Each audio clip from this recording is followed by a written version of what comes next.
Okay, hello everybody. Welcome. Welcome to today's live stream. Happy Monday. How's everybody doing? I hope everybody had an excellent weekend and I hope that you all stayed cool or warm wherever you are. Today we're going to be watching Unmasked True Crime. Okay, so we're going to finish the series that we started. All right, and we are going to be finishing it off with Amanda McMahon, the lady that has been talking about meeting Chris in the Chick-fil-A parking lot, and, "Oh, he choked me," and, "Oh, we watched Shutter Island together," and he loves Leonardo DiCaprio's performance in that movie. Whatever, right? A bunch of nonsense. So we are gonna be watching that, and we're gonna be finishing this series. Thank you guys so much for sending this over to me, and thank you all so much for continuing to send me links of videos and other things that you all wanna watch. With that said, there are a list of videos that we are going to be watching. I do just have to make sure that they are real people. Again, guys, I cannot stand AI. Anything that is AI, I will not air on my channel. Absolutely not.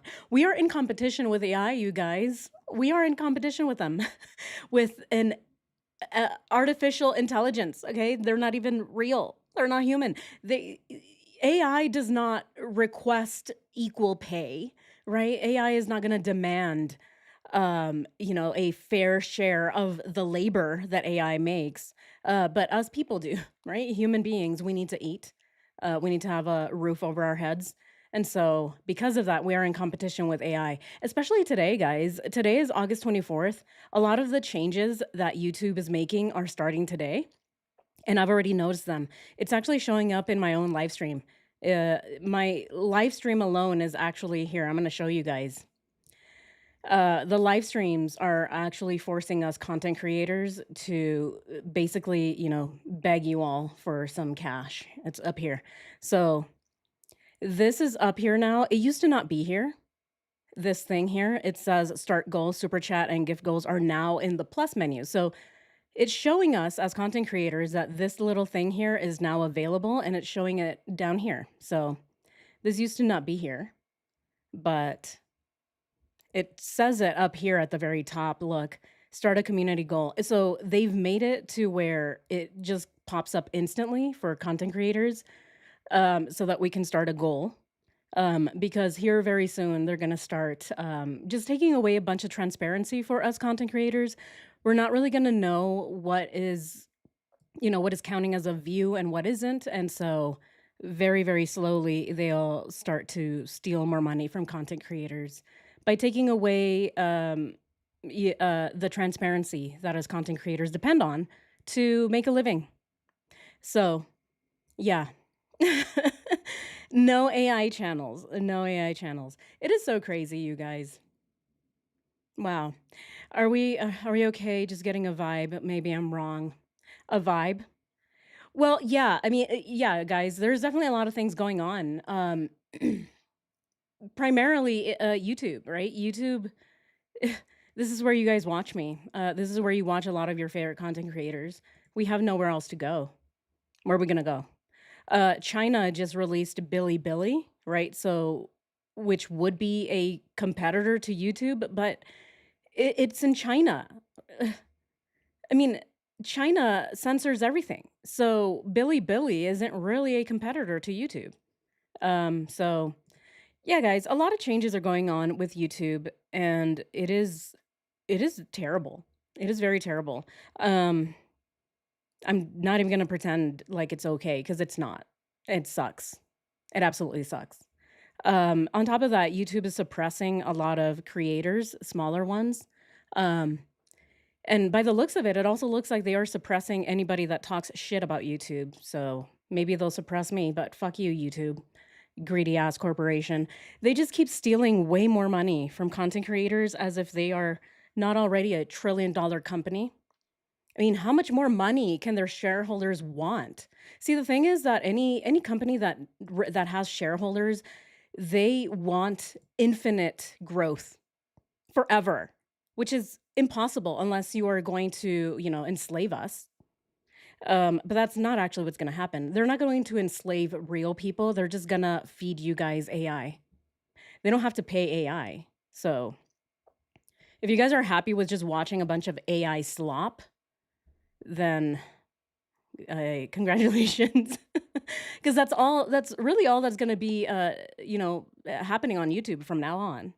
If real people like myself and all these other content creators that are real human beings, if we can no longer afford to make content, then we're gonna go back to regular jobs, and all you guys are gonna see are a bunch of AI trash channels, right? Just slop. Because AI can make all of this content in seconds, and they can mass produce a bunch of bullshit and just feed it into YouTube. And what is YouTube gonna do? They're going to pocket 100% of those profits because they don't have to share any of the revenue with an AI because an AI isn't real. So it's devastating. It's devastating. So yeah. Um yeah, I'm not even gonna pretend like everything is fine and dandy. It sucks. YouTube is the absolute most fucking greedy corporation that I've like ever heard about. I mean, they're not. There's way more greedy companies, but wow.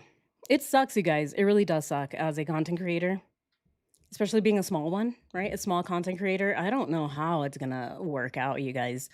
If you guys haven't noticed already, you guys are getting a shit ton of ads. It's because you're gonna be forced to buy premium and premium light. See, this is how these companies do it. They're gonna make all of your content unwatchable so that you are forced to buy their shitty product. They're gonna force premium light down your throats for $7 so that you can get rid of ads. And then they're not gonna pay us, right? They're gonna put us into a little pool where we all have to compete um, for watch time. So, yeah, let the Hunger Games begin. It's August 24th and it has already started. So we'll see. We'll see. I will say, I've done this for a year and it is it is the shortest career I've ever had. Fucking sucks. Wow. I've had other jobs for longer. I've had other jobs for longer. The YouTube, God, it really only lasted a year for me. That sucks. I'm gonna try and stay on for as long as I possibly can, but my God, greedy ass corporation. I already buy the premium because ads make me crazy. Exactly. We got to come together and find a new place to do this.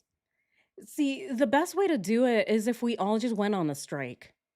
Every single content creator would have to go on a strike to show YouTube that they need us. But the thing is, even if every single human being goes on strike, AI channels are still going to flourish, right?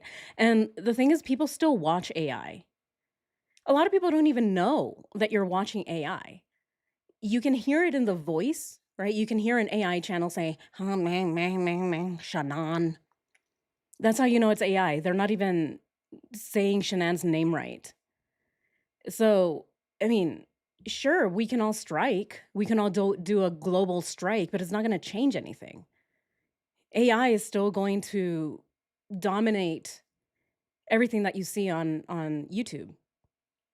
So, who knows, right? They'll probably even make an AI of me. See, that is the scariest shit ever is that I will probably have to go away because I couldn't afford to stay on, but YouTube can just create an AI of me and then just make content. I mean, holy shit, I should not be getting YouTube any ideas, but this is the truth. This is fucking scary.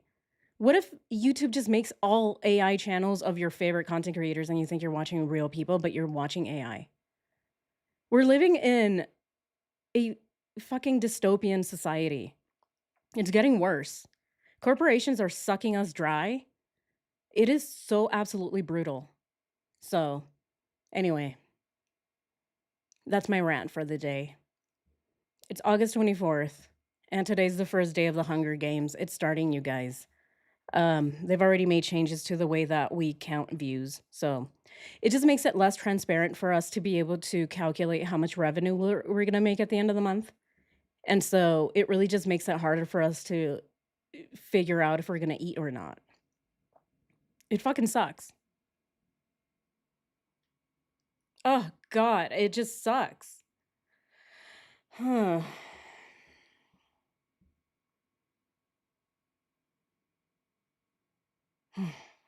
I'm sorry, guys. I really need to take a breather here.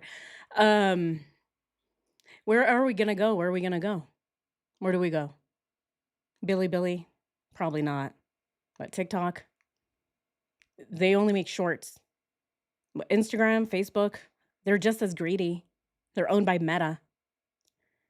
Where are we gonna go? Unless we somehow, as a cooperative, right? Unless every single creator that is a human creates a cooperative, right, where we own the platform. And so then we vote on the changes that occur on the platform, and there are no shareholders. I think that's the only way. But other than that, where else are we going to go? And where are you guys going to watch any of us? See, YouTube knows that they are a monopoly. They know that they can get away with this because they know that you guys are not going anywhere and we aren't either, because there aren't any platforms that work like YouTube. We're screwed, you guys. They're just gonna have me sell my ass on the streets, really. That's basically it. They're just gonna be like, "Oh yeah, you can keep posting on YouTube. We're not gonna pay you anymore, but I mean, sure, you can just sell your ass on the streets. Yeah, go ahead and stand in the corner. Hmm. Hello, sir. $10 an hour. I mean, come on. Is this so for real? Or is YouTube just gonna make every content creator have to sell their ass on the streets? How are we gonna make content living under the bridge? Imagine I go homeless. How am I gonna make content if I don't have a laptop? It's just so ridiculous. I've thought about it, you guys. I've thought about it. I know everybody's tuning in to watch the Nicole Kessinger and Amanda McMahon, but this is real stuff, you guys, and we need to talk about it because it's not only affecting content creators, it's affecting you guys as consumers. I am also a consumer. All I watch is YouTube. I don't watch anything else. Maybe HBO sometimes, but all I watch is YouTube. So even as consumers, we're getting screwed over because they're going to be selling us product so that we won't watch ads on shitty AI channels. They're absolutely destroying YouTube for creators and for consumers because they're greedy. How much more money does a shareholder fucking need? I mean, come on. How much more money does a trillionaire need? I mean, you're already a billionaire. How much more fucking billions do you need? Oh my God. It is so absolutely atrocious. And the thing is, I did say on my other channel, I talked about it on Rabbit Hole Rocks Live. I'm gonna hold out as much as I can, but they're forcing us to incorporate ads into our videos. I said it in my last channel. YouTube is basically forcing us to sell our ass to sponsors, right? They want us to perform to sponsors so that a sponsor can be like, "Oh, hey, Roxy, I see that YouTube is stealing half, maybe not even half, 2/3 of your money. I see that you can't pay for your electricity anymore, the electricity that you need to do live streams. So here, I will offer you a few $100s so that you can advertise Kirkland water on your channel." I don't want to have to do that. That's fucking ridiculous. If I'm going to be making a video, I don't want to have to stop my content just so I can sell you guys fucking Kirkland water. Imagine how ridiculous that is. A lot of content creators do it, and yeah, it is good pay. I will say, yeah, it is. But I don't want to do that because it's ridiculous. I don't want to become a human advertising machine. We're going to be talking about Nicole Kessinger and stopping the content so I can be like, "Oh, and by the way, Folgers keeps me awake when I make content at 2 in the morning because YouTube steals all of my money. I definitely need some energy to keep me alive. I go to Folgers. Yeah. Folgers at Costco. Now, get it for $9.99. Anyway, back to the content. Ridiculous. I'm gonna have to do it eventually, I guess, if I'm about to go homeless. Oh, it's so absurd. I can't stand it. Scott, thank you so much. Thank you so much. I appreciate you. Thank you so much for the super chat. Thank you. This sucks, guys. Anyways, guys, thank you so much for listening. And if you can, I would probably watch some more about what's going on with YouTube. There are a lot of channels out there that are talking about it, and it's not looking good. 2027 is not going to be good. I mean, think about it. YouTube wants to keep 100% of the profits. See, this is the way YouTube makes money because of our content, right? I'm going to sit here. I'm going to sit my ass here for 2 hours talking to you all, and YouTube is going to take half of my earnings, right? They don't want to do that anymore. They don't want to share with us. They don't want to share half. They want 100%. What better way than to kick us all out and bring in AI? That they don't have to share any revenue with AI. What is stopping YouTube from making their own AI channels and not sharing any revenue with content creators anymore? See, this is where we're headed to, right? YouTube is in direct competition with Netflix. Netflix doesn't pay content creators. Netflix makes their own documentaries. Netflix keeps 100% of their profits, and that's what YouTube wants. Even though they somehow depend on us, they're pushing us out, right? They're just like, "Oh, okay, I mean, fuck you. Work harder." Hmm. This is so crazy. But anyways, guys. All right. Exactly. Exactly, guys. Yeah, most people can't afford. Yeah, that's the sad truth. Is that people can't afford to support their content creators, and then content creators can't afford to make content if YouTube is not sharing their revenue. Right? Everything costs money. The lights that I have turned on right now, that costs money. It's part of my electric bill. And I have to pay for the electric bill somehow. I pay it with my YouTube earnings. If I don't have any YouTube earnings, I'm not going to be able to pay my electric bill. That means that I can't make live streams anymore. Right? It's just, it trickles down and it's just also shitty. This is the inshittification of YouTube. Wow. All right, guys. Anyway, let's go ahead and dive in to this video. Okay. I do want to see what it's going to be like after today. I want to see what YouTube is going to look like after today's live stream. Hmm. It will be okay. I mean, sure, I guess. I mean, it's going to be okay for YouTube. It's not going to be okay for any of us. YouTube CEO will be fine. I mean, he already has, what, 4 yachts? So, YouTube CEO now is going to buy himself a 5th yacht with all the fucking money that he's stealing from all of us? Anyways, guys. Hmm. It's just so absolutely, it's just, oh God. There's always a solution.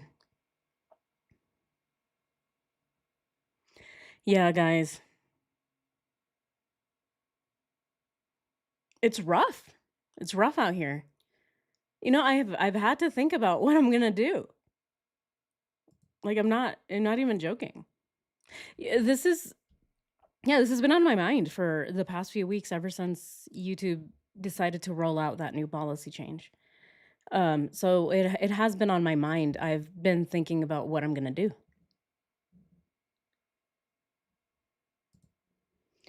All right, guys. Let's go ahead and dive into unmasking Nicole Kassinger. This comes from the channel Unmasking or Unmasked True Crime. You guys have requested it. So I'm going back to crafting for a side hustle. Oof. Yeah, I might just need a part-time job. I'll probably need a part-time job. If not, I'll probably just have to go back to a full-time job and creating content, part-time, which is not ideal, but, you know, it is what it is, I guess. Yes, I do. Yeah, I do deadline. Yeah. That's not the point though, right? The point is that we shouldn't have to prostitute ourselves or sell candles and soaps. Shareholders should stop being so fucking greedy. That's the point. The point is that instead of us trying to figure out what I can sell on the side, whether it's my ass or my paintings, YouTube just needs to stop stealing our fucking money from us. That is the point. Like, YouTube just needs to stop stealing money from content creators.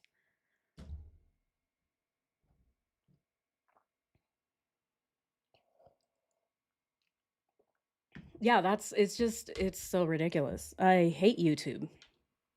Fuck you, YouTube. Anyways, let's go ahead and dive in. My God, you guys. It is just brutal out here. Hmm. JD, I hear you, Rox. I've been trying for 10 years to make it as an author illustrator. And with AI flooding the market, I have to face the fact that it will never happen. Looking for a part-time job now. Yeah, exactly. Yeah, JD, I see you.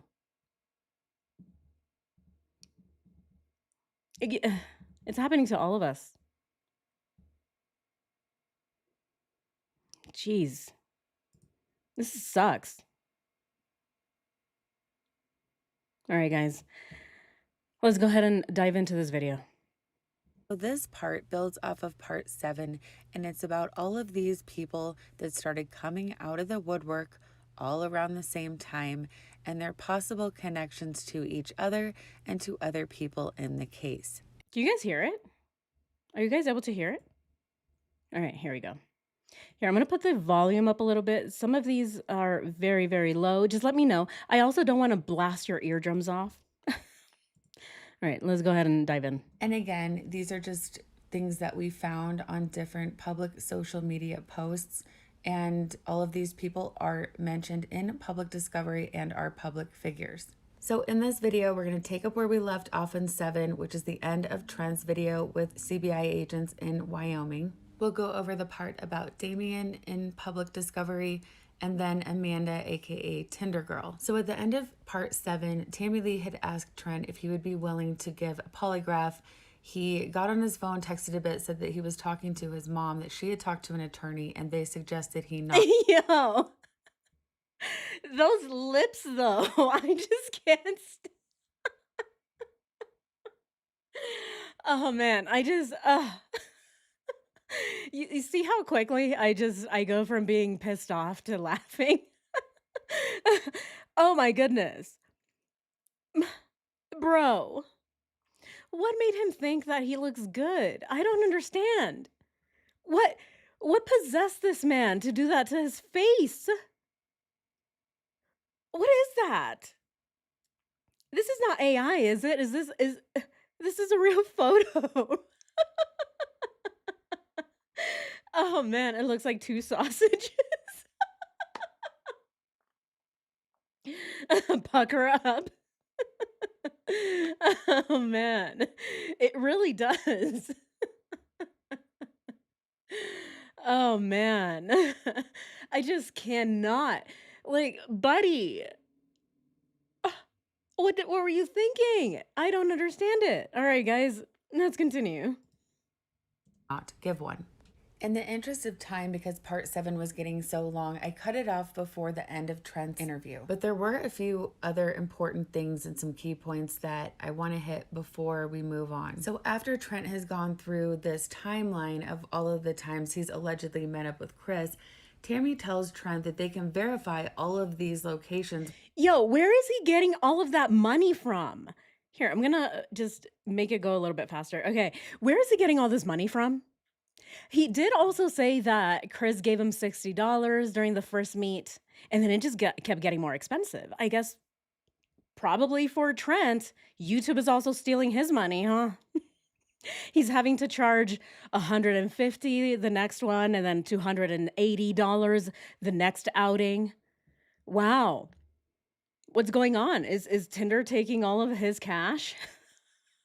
Is he having to charge more? Where is he getting all this money from, you guys? This is nuts. Is this all real money or is it looks like real money, right? Or is this all monopoly money? What do you guys think?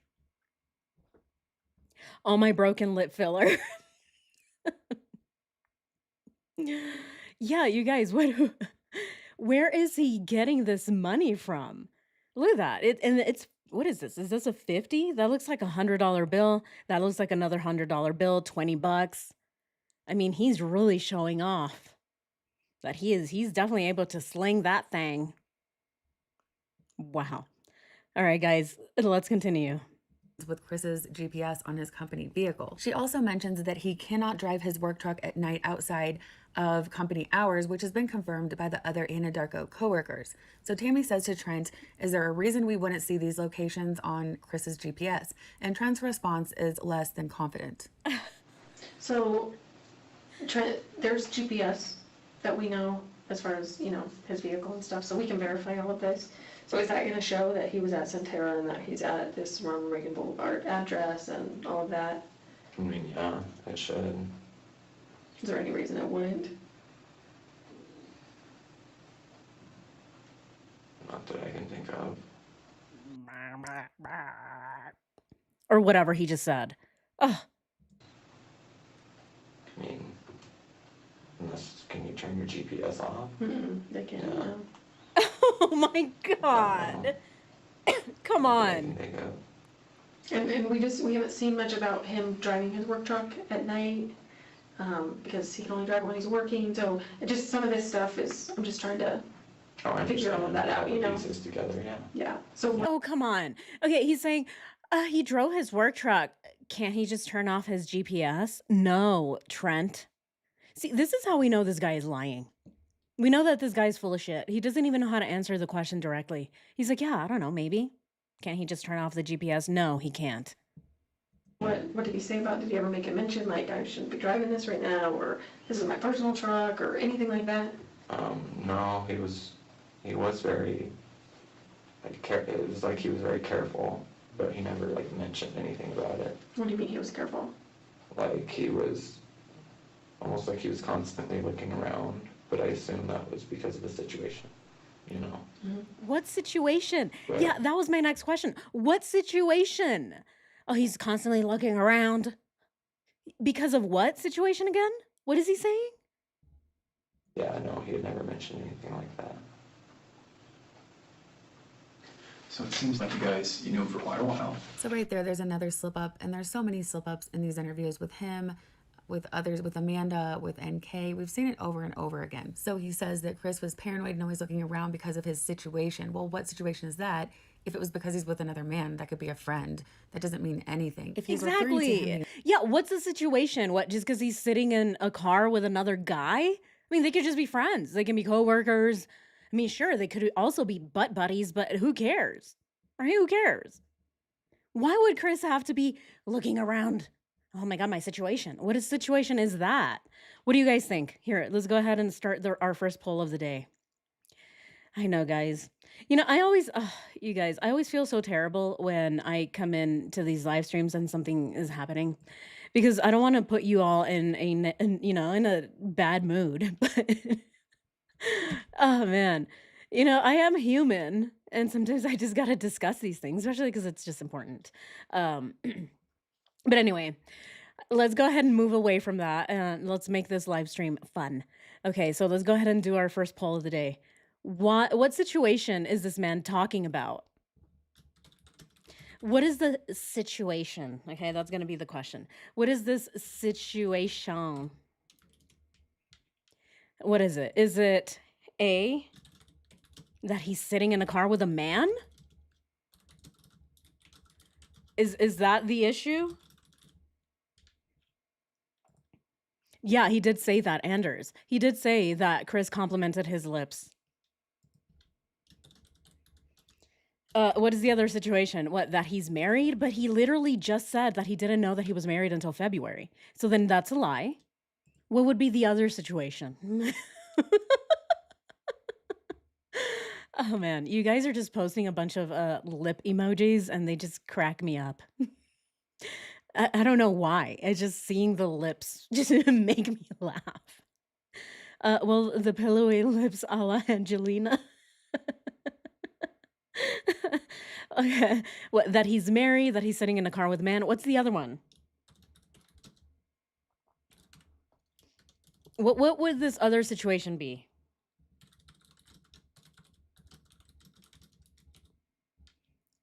What is the other one? Smart Survival. Thank you so much. Oh, thank you so much, Smart Survival. I appreciate you. Thank you. Thank you for the super chat.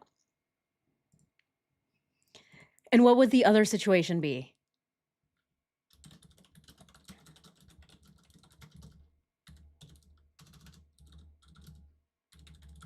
All right. Okay, let's go ahead and All right, let's go ahead and start this poll. What is the situation? What is he talking about? All right. Is it that he's sitting in a car with a man? Why would that be a situation? Is it that he's married? That might be a situation. Is it that he's getting Botox in the car? Yeah, that would be a situation that would make Chris look around because he's like, oh my God, is this illegal? Or is it that he's in the car with a butt buddy? His lips would get stuck to Twat's temples.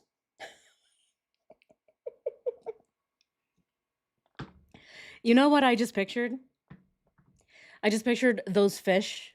The fish that get stuck on the fish tanks and they clean. They're like,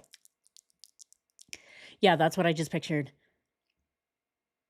Trent Bolt just sticking to Chris Watts's temples. All right, guys, let's continue. Being married, which is how I interpreted this, that doesn't make any sense because this whole thing has been about how deceptive Chris was and how he didn't know he was married until February of 2018. So I want to move on now to this whole Damien storyline. So for those of you who haven't really paid attention to this storyline, I have no idea if he and Damien had a relationship. He calls him his ex-fiance. That could be completely made up. I have no idea, and honestly, I don't even really think it matters. What I do think matters very much is why he even mentions his name in the first place and drags him into this. Do I think that there's a reason he does that? Yes, I do think that there is some connection. I do think that there are some important things to look at, and it led us down this whole rabbit hole. So Trent's story is basically this, and it's really interesting. He says that they've had this off and on again 6-year relationship that was extremely toxic. He says that in the fall of 2017, they had this big breakup blowout.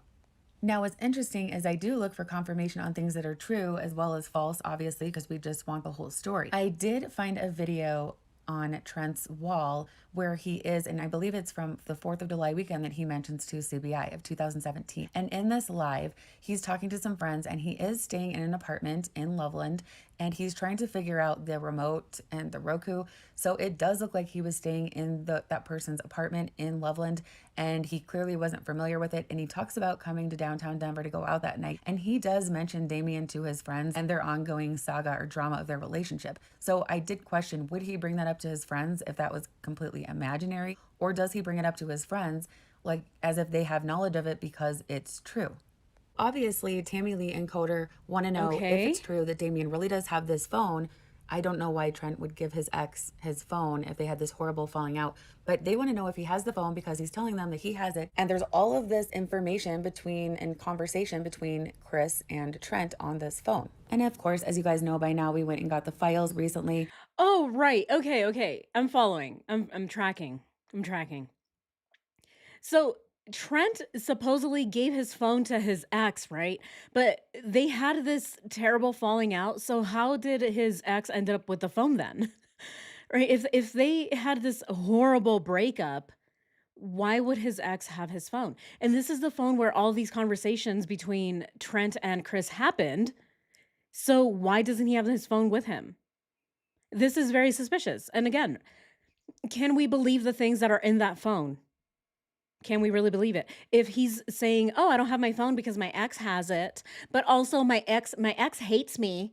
I don't even talk to him anymore because he doesn't like my lips. He doesn't like that I got all this filler and he ended up breaking up with me anyway. So I can't get access to the phone." Okay, well then what's the point of bringing it up? So yeah, I definitely get it. And if anyone else knows anything different, let me know. But from everything I looked at, I couldn't see where they really had a lot of follow up on checking with Damien on the phone. They asked him about it, he said it wasn't true, and I didn't see a lot of follow up. The other thing that I noticed is that Damien's phone call with CBI is redacted, which I found interesting. So the day after Trent's Oh, interview what? on August 30th of 2018, CBI agent Stacey Galbraith calls Damien to follow up on the information that was given to them. And as I just mentioned, the report of 18-year-old? He's 18? Wait, Damien? 18-year-old male. Roughneck oil drilling is his occupation. What in the world? What do we think of this? What the? Roughneck oil drilling is the job of this Damien guy? the call is in discovery, but the call itself has been redacted. Damien denied any kind of relationship with Trent and said that he had not seen him in the past 3 to 4 years. So because they were having so much trouble getting Trent to tell the truth during his interview, Agent Stacey Galbraith goes back and pulls police records to see if she can even corroborate Trent's story about the domestic violence dispute. Look, it says Bolt called me and advised his boyfriend had just kicked him out of the house. Bolt said that he returned home after his interview and admitted to his boyfriend that he was a male escort. So that is where he's getting all his money from. Bolt said that he figured that he had to admit it since it was most likely going to be published in the news because of Chris, because Chris had already admitted details about their relationship during his previous interview. Bolt said his boyfriend got upset and told him to leave. Bolt said that he was going to a hotel for the night, but would like a civil standby to collect his property the following day. I told Bolt to call Fort Collins Police Department and request a civil standby. What is this? Do we believe this? Again, none of this is believable. I don't believe any of this.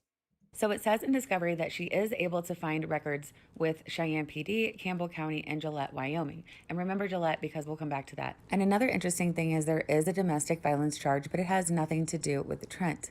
So there's only really two ways to go with this. And so number one is either it's true, which we really can't tell with the information that we have available, or two, Look at this. Look at this. Let's go ahead and take a moment to read this part. Okay, so Galbraith texted and left a voicemail for Damien Ferns. Ferns called back, and Ferns reported that he knows Trent Bolt from drug rehab in 2011. Then Bolt used Ferns' social media photographs on a gay site without Ferns' knowledge, which prompted gay dudes from Grindr or something to start hitting me up.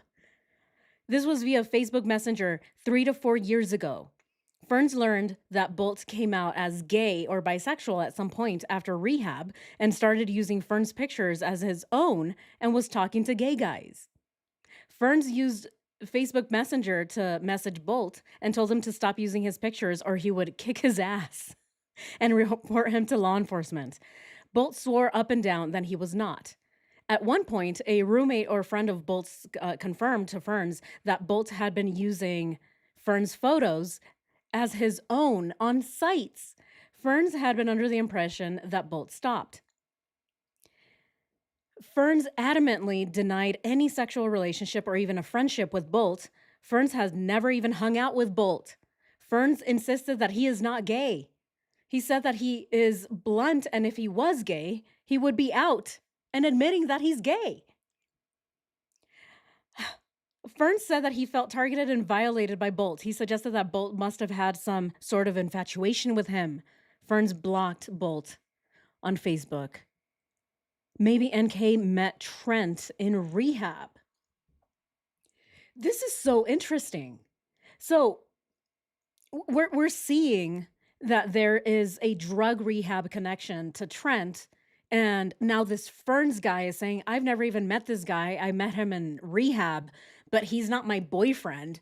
What the hell is this? There is so much drama. I don't even know. I don't even know where to start here. I think this is probably why I've never really done a deep dive on Trent Bolt, because a lot of the things that he's saying are just absolute bullshit. I don't believe any of it. He's an absolute liar. Oh my God, maybe it is it. Chris Watts hired Trent, and NK did see Chris Watts through Trent. This is interesting. What do you guys think? Because NK calls rehabs, doesn't she? Gino owns the rehab centers. Exactly. So we're still seeing a connection to Gino's rehab centers even. What? I'm lost. Lisa, so am I. So am I. Trent is a freaking liar, in my opinion. Yeah, exactly. Julie. I think that we are all just getting to the point that Trent is a liar. I think that he is lying about the whole story. But I'm still curious to see how all of this ties back to Nicole Kassinger and Chris Watts. Trent, for some reason, has a really good beat on what's going on in Damien's life. So Damien explains to the CBI that he met Trent in 2011 when they were both in rehab. He says that he thought Trent was weird, that he didn't know that he was gay until years later, and he tells them that he is straight. When they ask him about the Chris Watts situation, he says that he did hear about the case on the news and that he doubts Trent had a relationship with Chris, since he also lied about having a relationship with Damien. When they ask him if in fact it was a lie, when Trent told them that Damien had his old cell phone, he says that yes, that is a lie, it's not true. They then call Trent back to try to get some more information to corroborate, and he says that he was assaulted. So that's when they call Damien back a second time, and this time Damien tells them that he no longer wishes to speak with them. They can call his attorney, and gives them the attorney's number. It then says in Discovery that when they try to call his attorney, it's the wrong number. So they have to look up this attorney's name online, and they leave a message, and at the time of the report, it says they hadn't received a call back. And then there's... Who's this guy? I'm so confused. Who is this guy? Is this the boyfriend? Is this the Damien guy? Who is this man? Really no follow-up in Discovery to this at all. I did find a few things interesting, of course. So here's some of the interesting coincidences to think about. First, Damien tells CBI that he works at Simon Contracting. And I'm not saying that's true or not, it could be, but it doesn't really matter, because regardless, he doesn't mention that he works at Ensign Drilling. And there's a note in Discovery that says that on his Facebook, it lists Ensign Drilling as his current place of employment. Now, why he didn't mention that, he does tell them that he works in the oil industry, but I just found it interesting that he leaves that out, so I looked into it a little bit further. First, we were able to confirm that Damien did work at Ensign Drilling in 2018 during the murders. Second, I noticed that there are different locations, but Ensign Drilling is located in Casper, Wyoming, which is only a couple miles from Evansville. If you'll remember from part 7, one of NK's past addresses is listed as Evansville, Wyoming. No way. Yo, this is crazy. Okay, so what do we think, you guys? See, as batshit as all of this is, what is going on with the coincidence? It can't just be a coincidence. This can't just all be some wild coincidence where Nicole and Trent and Danielle and Jim and the other guy, Chris Getman, all of them work for the oil fields. All of them somehow have ties to Wyoming. They all have ties to drilling. How is this possible? There is no way this is all a coincidence. What do you guys think? Here, let's go ahead and end our last poll. And I'm going to ask you guys, is this a coincidence? Because it does not sound like a coincidence to me. How is it possible that all these people are involved in some type of oil drilling? Living in Colorado and living in Wyoming doesn't automatically gain you access to an oil job. So to me, it's very interesting. Exactly, Scott. They're all connected. All right, guys, here, let's go ahead and ask a question. Do you think they are all connected? That's going to be the question. Do you think they're all connected, or is it just a coincidence? Okay, so Yes, there's definitely a connection, right? That's to me, I definitely see a connection. Okay, and then number 2 is going to be no, it's just a wild coincidence.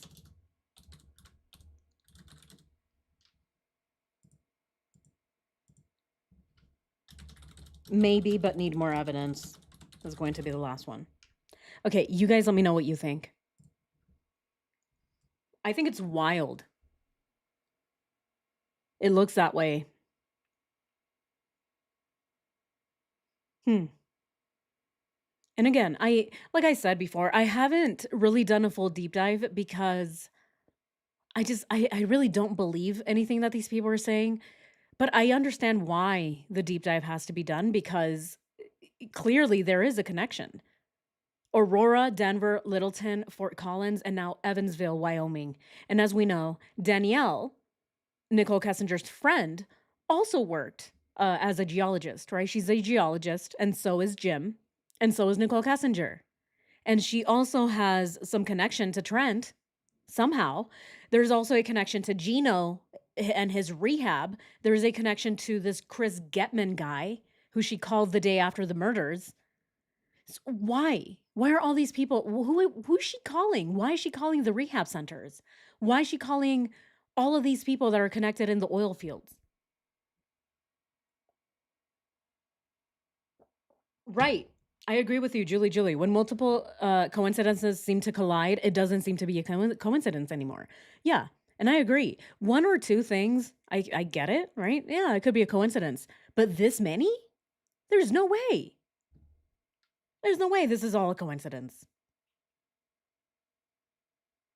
All right, guys, let's continue. Wyoming, and she worked on a rig there, and he is also listed as being a roughneck on an oil rig. So you've got them both working on oil rigs not far from each other. Then you also have Trent, who works in Casper and lives nearby and knowing a lot of people in the area and knowing a lot of people in the oil industry. So that's definitely interesting. During one of Right. NK's 20-minute soliloquies on her clean eating when she's interviewing with Agent Kobach, she mentions to him that she has a lot of friends in the bodybuilding world, and that's where she gets a lot of her advice. Yeah, here we go. See, this is her friend Danielle. She's clearly in the fitness community, right? The same community that Nicole Kessinger got kicked out of. Here's her friend, the geologist, the other person who also works out in the fields with oil and whatnot.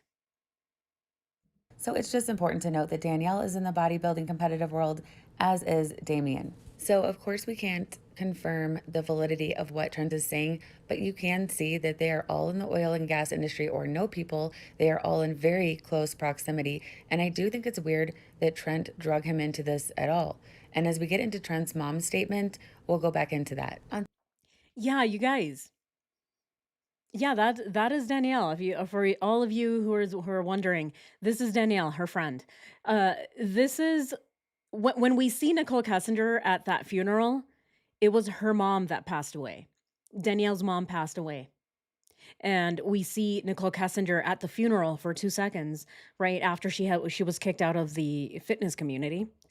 But her friend remained in the fitness community. Yeah, exactly, KTD. No longer in the fitness community. She got kicked out right away.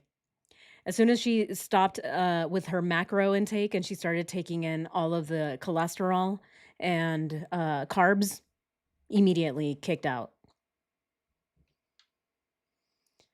Building competitive world, as is Damien. So, of course, we can't confirm the validity of what Trent is saying, but you can see that they are all in the oil and gas industry or know people. They are all in very close proximity. And I do think it's weird that Trent drug him into this at all.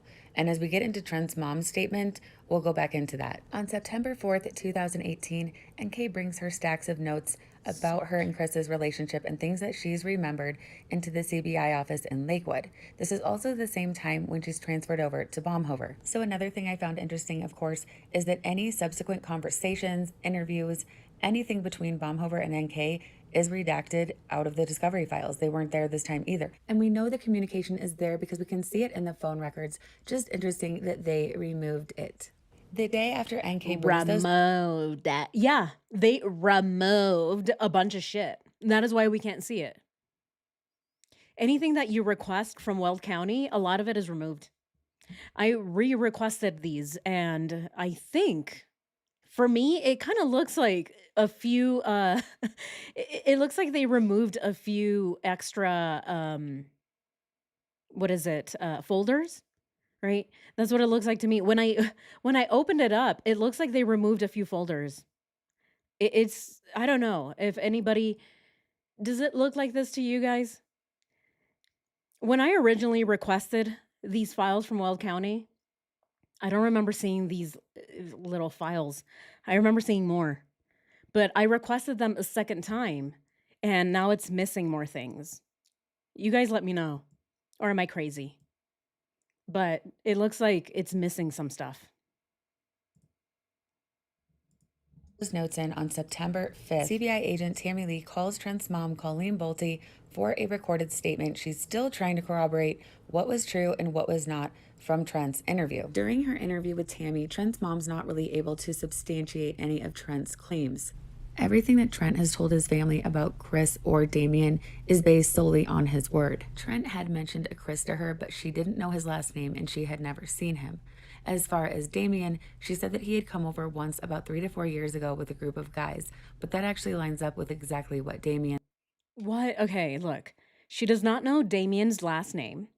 Trent is gay and has always been very secretive about his boyfriends. She met Damien on one occasion 3 or 4 years ago. Trent introduced Damien to her as a friend.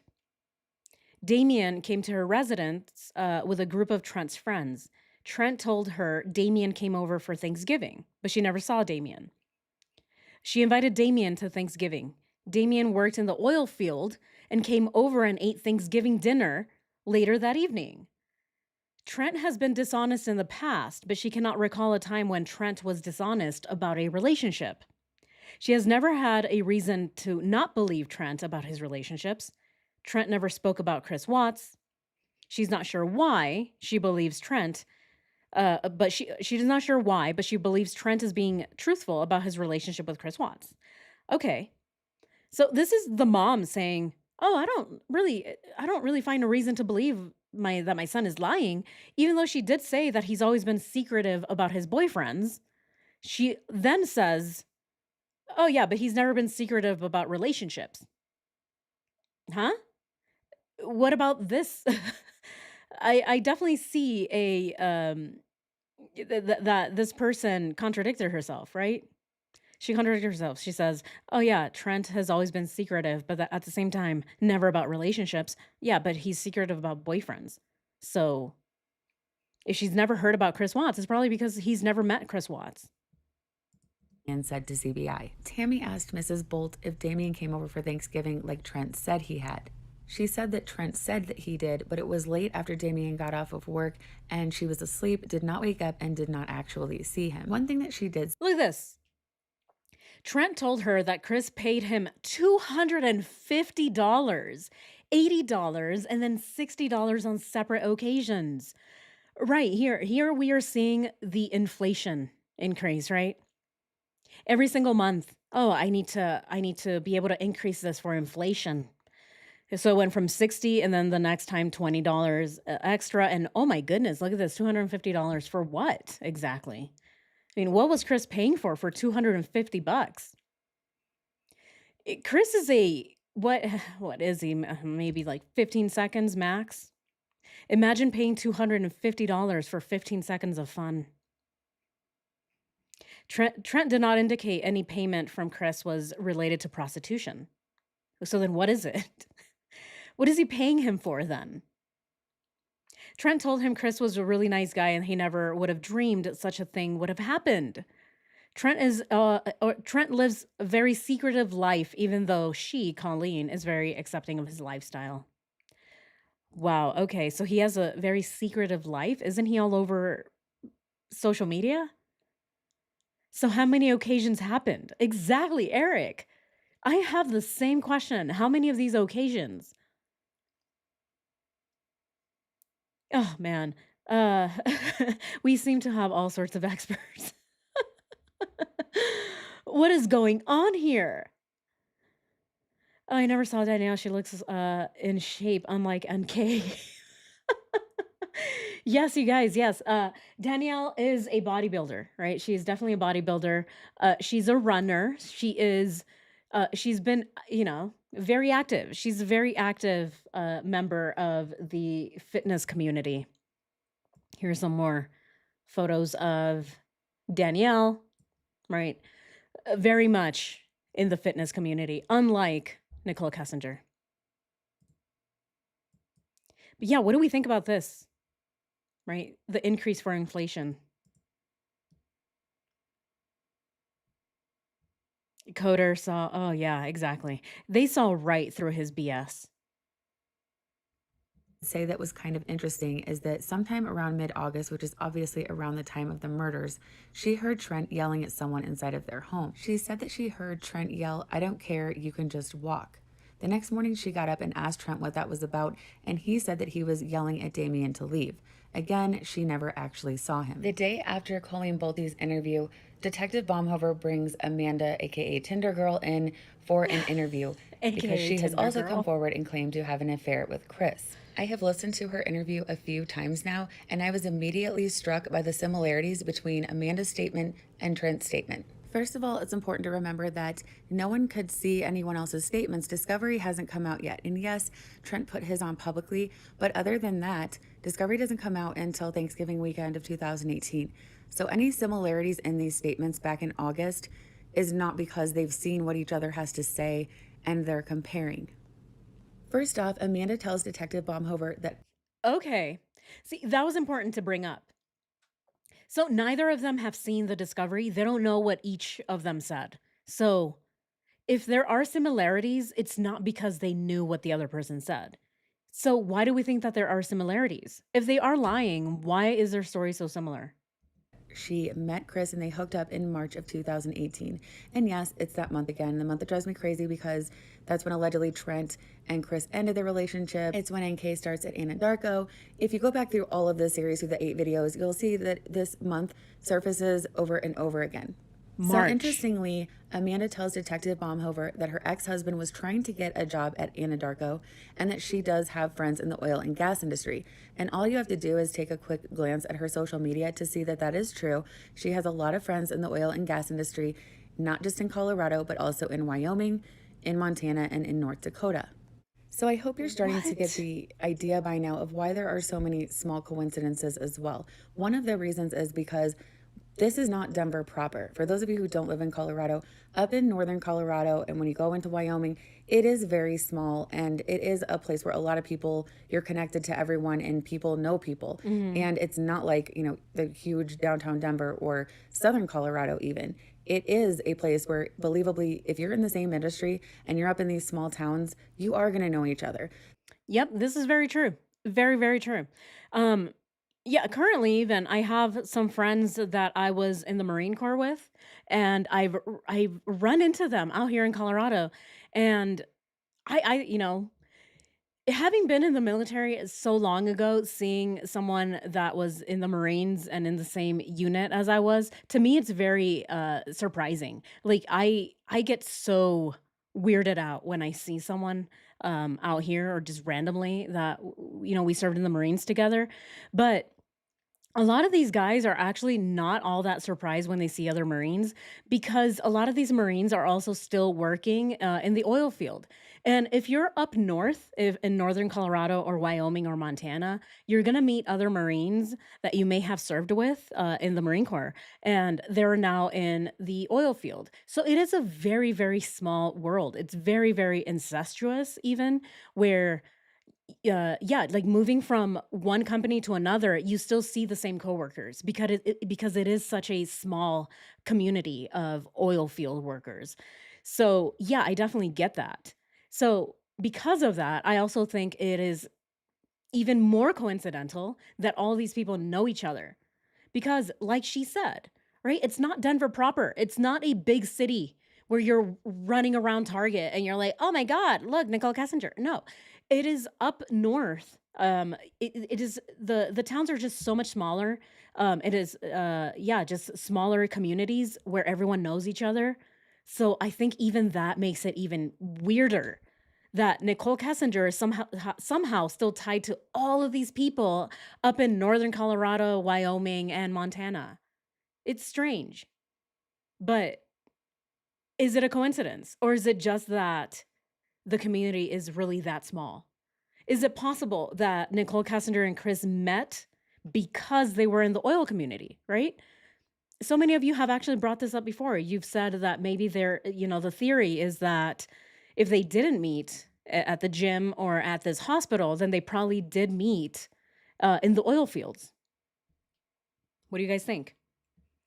Yeah, oil is the common denominator in this case. Now I know why everyone thought the explosion theory was a possibility. I have wondered where people got that idea from. Exactly, Miranda. Yes. Right. I also wonder that too. I'm like, where are these theories coming from that there was going to be an explosion? But it's because we see the connection with the oil fields. Everyone is connected to the same oil field. That's crazy. Or not the oil fields. Everyone is connected to the same type of work, which is working in the oil field. So this whole thing of it's just a coincidence really just doesn't fly if you're familiar with how small these places are, especially in Wyoming. The other thing is that she says that she's living in Greeley at the time. And whether or not that's true, if you look up her LinkedIn, she has listed on there that she works in Gillette, Wyoming since 2017. And again, if you'll remember, Gillette is mentioned by Trent as where he says that Damien was arrested around that same time for getting in a fight. So it's very difficult to draw any kind of straight line with these people because the CBI report will say something, their social media will say something different, but you just kind of have to piece it all together. And any way that you look at it, a lot of these things and timelines and locations and industries all line up perfectly. Before I get into Amanda's statement, I want to point out really quick some random observations I made between Amanda's statement, Trent's statement, and NK's notes. So here's something that I thought was What? Did you all see that? Amanda's statement, Trent's statement, and NK's note. What? Are these people just putting the craziest descriptions on their LinkedIn pages? Right? We have Jim calling himself a bearded Adonis and the most handsome geologist to ever exist. And now she's saying that she's licensed to cut a bitch. What is wrong with these people? Is this how they get jobs? Should I market myself like this too? Am I gonna have better luck with YouTube if I market myself as I'm licensed to roast a bitch? So here's something that I thought was pretty huge. In the notes that NK brings Detective Baumhover on September 4th, she specifically brings up that Chris has told her that the girls speak to him in a condescending, rude manner. And the implication there, of course, is that they've got it from Shanann and that now the girls are speaking to him in the same way. Well, lo and behold, Trent says almost the exact same thing during his CBI interview verbatim. And that's not like a generic thing like saying that. Okay, Chris Watts allegedly told Bolt that Shanann treated him like he was stupid and made him feel inadequate in front of his children. After Bolt discovered Chris had been dishonest about his family's circumstances, he said that Chris played the victim and continued to reach out to him, insisting that he was in a bad situation with no idea of how to get out. Interesting. They're saying the same thing. Again, I think, oh God, I don't even know what to think anymore, but I still think that there is a connection to Nicole Kessinger. Remember, Nicole Kessinger is the only one that is saying, bossy, bossy, bossy. Yeah. He told me that she was bossy. Everything that Nicole Kessinger says is just a complete bashing of Shanann. And here, Trent Bolt is saying the same thing, that Shanann supposedly treated him like he was stupid and that he was inadequate and blah, blah, blah. Of course, he was being treated like a simpleton because he is a simpleton. And so is this true? Or is it that Nicole Kessinger told Bolt to say these things? What do we think? I don't even know what to think anymore, you guys. I never hire anyone who had bearded Adonis or cut a bitch on their LinkedIn. Yeah, exactly, V-Bug. Would you guys ever hire somebody if they said that on their LinkedIn? Bearded Adonis. I'm the most handsome geologist you'll ever meet.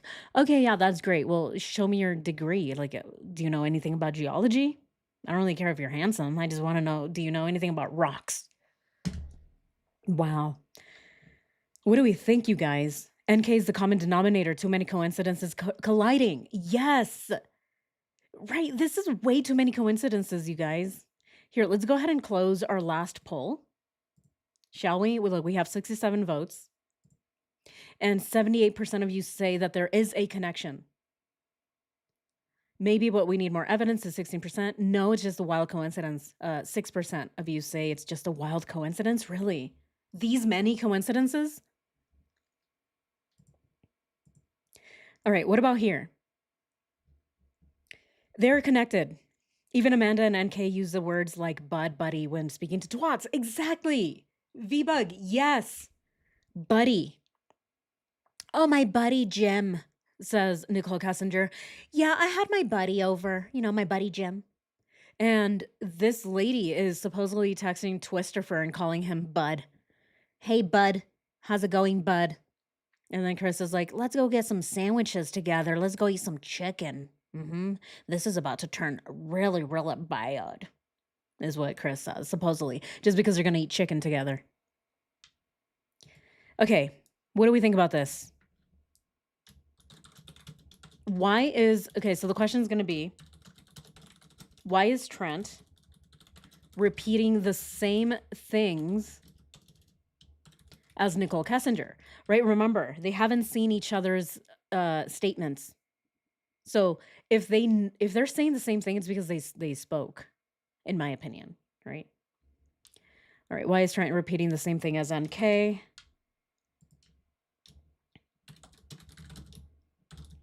So what do we think? NK sent Trent as a distraction?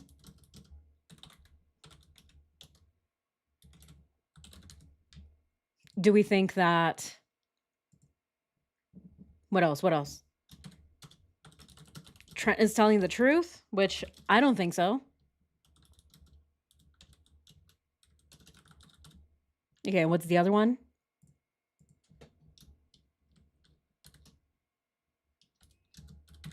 Okay, and then the other one's just going to be no inclination. Orchestrated by the puppet master. Distracts them from NK. All right, why is Trent repeating the same things as NK? NK sent Trent as a distraction, Trent is telling the truth, or no inclination? All right, let's keep watching. Someone feels like they're verbally abused or they're unhappy in their marriage. That is a very specific comment and a very specific accusation. And I know in this case that things can get kind of confusing or a little bit murky, but if you think about it, it's actually pretty simple. Either you believe that Trent actually had a relationship with Chris and he did tell them both specifically this information and they remembered to mention it to CBI, or if you don't believe that they had a relationship, which I personally do not, how in the world would they both say that? If Trent never knew Chris, why in the world would he say that specific piece of information? And it just so happens to match exactly with what she says to Detective Baumhover in her notes that she quote unquote remembered. And if it is true that Trent and Chris had a relationship, why is it that the CBI and FBI can't seem to find one shred of proof of that? No one in Trent's life has ever seen Chris. He was always in the parking lot or on the phone, or that person was out of town, or when he was at his mom's house, she wasn't there. Conveniently, Chris has never been seen by anyone to corroborate that. On top of that, it says right in Discovery that they cannot find any evidence that the two ever communicated on the phones. And of course, the other one that we talked about in 7 was the fact that Trent emphasizes and really puts importance on the fact that he thinks Chris had multiple affairs. It's a very important thing he's trying to drive home. And then after all of these interviews of NK saying she's the only one, she's so special, she's the only one that's gotten through to him, all of a sudden on August 23rd, she is ready to flip it around and tell Agent Kobach that she thinks that there were other affairs. Right, exactly. Oh my God. I think this is the biggest giveaway, is that Nicole Kessinger, up until that point, she was like, no, there's no way that Chris was seeing other women.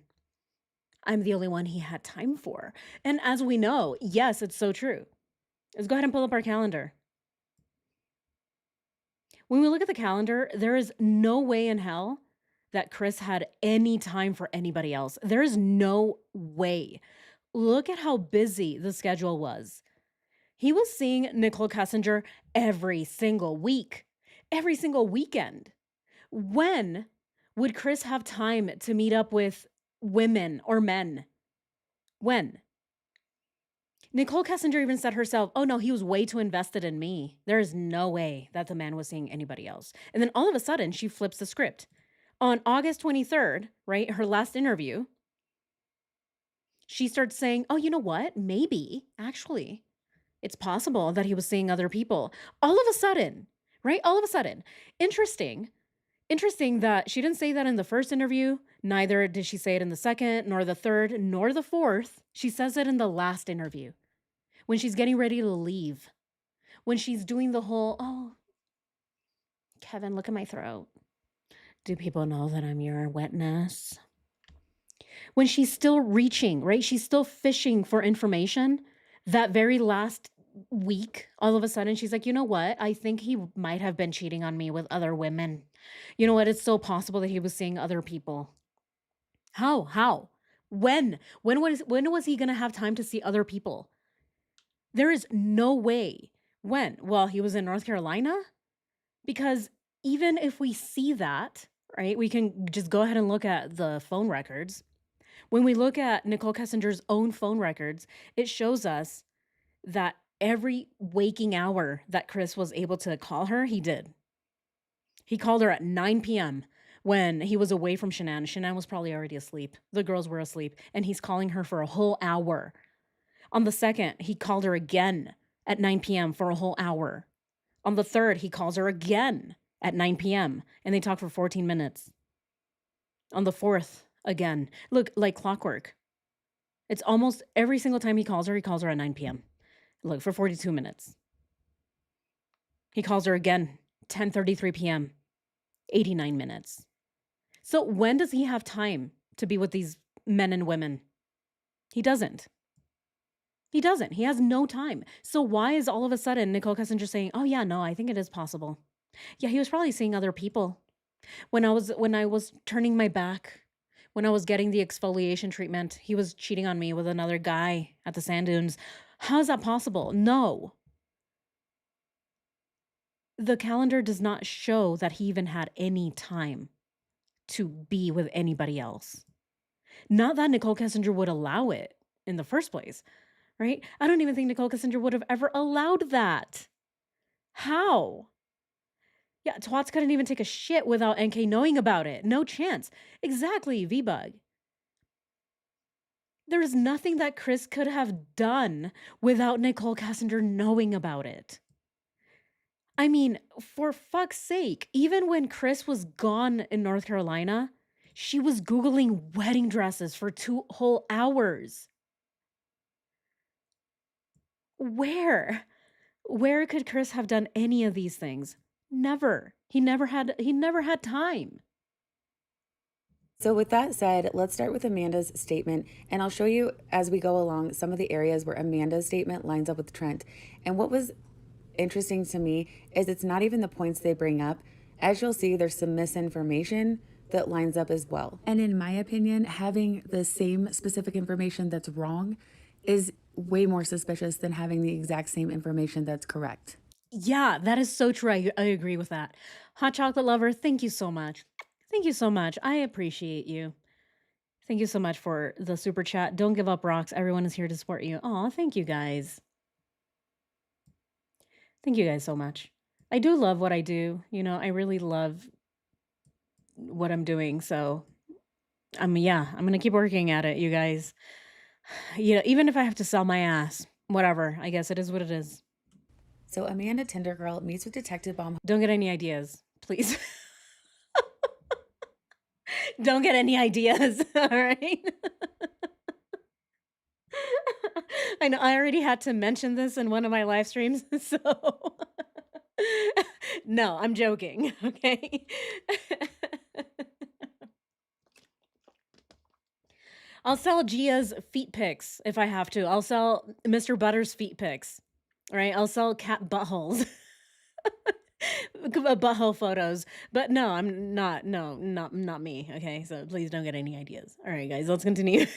over at the Greeley Police Department on September 6th of 2018, and I will link all of these interviews in the description box on this video. So she starts out by saying that she met Chris on Tinder in February or March of 2018, and she says, which is going to sound familiar, that people are taking random pictures of her as she walks down the street.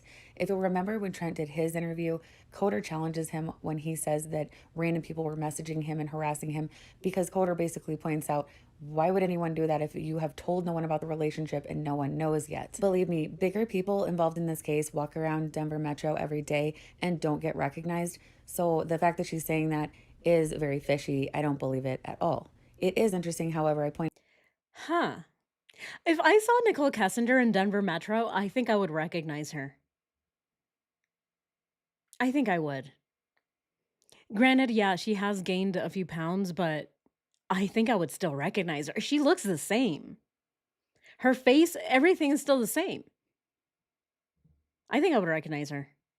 it out because it's very similar to what Trent says. Of course, she says she met Chris on Tinder, that his username was Chris, and that they met up in a Chick-fil-A parking lot in Greeley. She said that they both drove their own vehicles to the Chick-fil-A parking lot and that Chris showed up in a navy blue or black truck. So if you're wondering where you've heard this before or why this Bullshit. is significant, if you watched part 7, when Coder and Tammy Lee are pressing Trent on the specifics of Chris's work truck, he describes it as navy blue or black. So as you can see, Chris's truck is neither of those colors.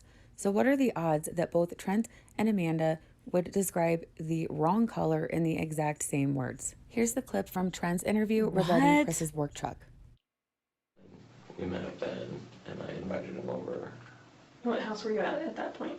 Will and TJ's. Again? Yeah, Okay. I invited him over. What's he driving that time? Sam. The truck? Yeah. Okay. What color is this truck? Dark blue, black. I never saw it. I only saw it at nighttime, but it's a darker color. Okay. It's the same one from the first time. Mhm. Okay. So yet again, just like what I brought up with Why would they be lying? Why would they both say the wrong truck color? It's gray. Yeah, it is. It's like a gunmetal. It's a gunmetal gray, but they're both saying that it's black or dark blue. Why? Why would they say that? What do you guys think? Oh man, boops. Oh man, you're really going to get some emails now. Oh no. Oh man. Oh god, I should not have said that. I'm joking, y'all. I'm joking. Don't even get any ideas. Yeah, it's not happening. Not happening. Yeah, I mean, sure, you'll get some cat toe beans, but that's about it, right? That's about it. And my poor cats, right? They can't even consent, my poor babies. I would have to ask them first, like, "Hey, are you okay with this?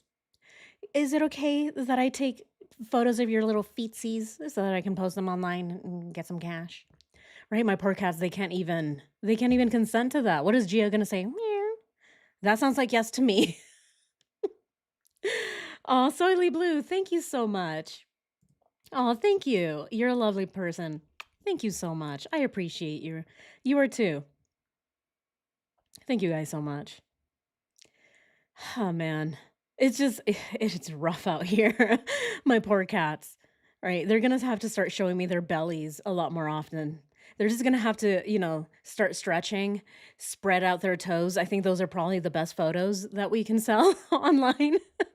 Especially Mr. Butters, he likes to do like this really weird like sexy pose where he's like looking at me and he lifts up his leg and starts licking his butthole.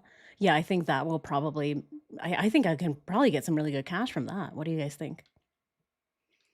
Huh. Hey, there's a market for it, I'm sure. Hot chocolate lover. Oh, thank you so much for being a member. Happy to be here and be part of this journey and support the best, humble, hardworking content creator out there. Oh, thank you so much. Thank you. Oh my God. Here, let's go ahead and give that. Oh, thank you guys so much. Here, let's go ahead and celebrate. Celebrate. Celebrate. You guys are amazing.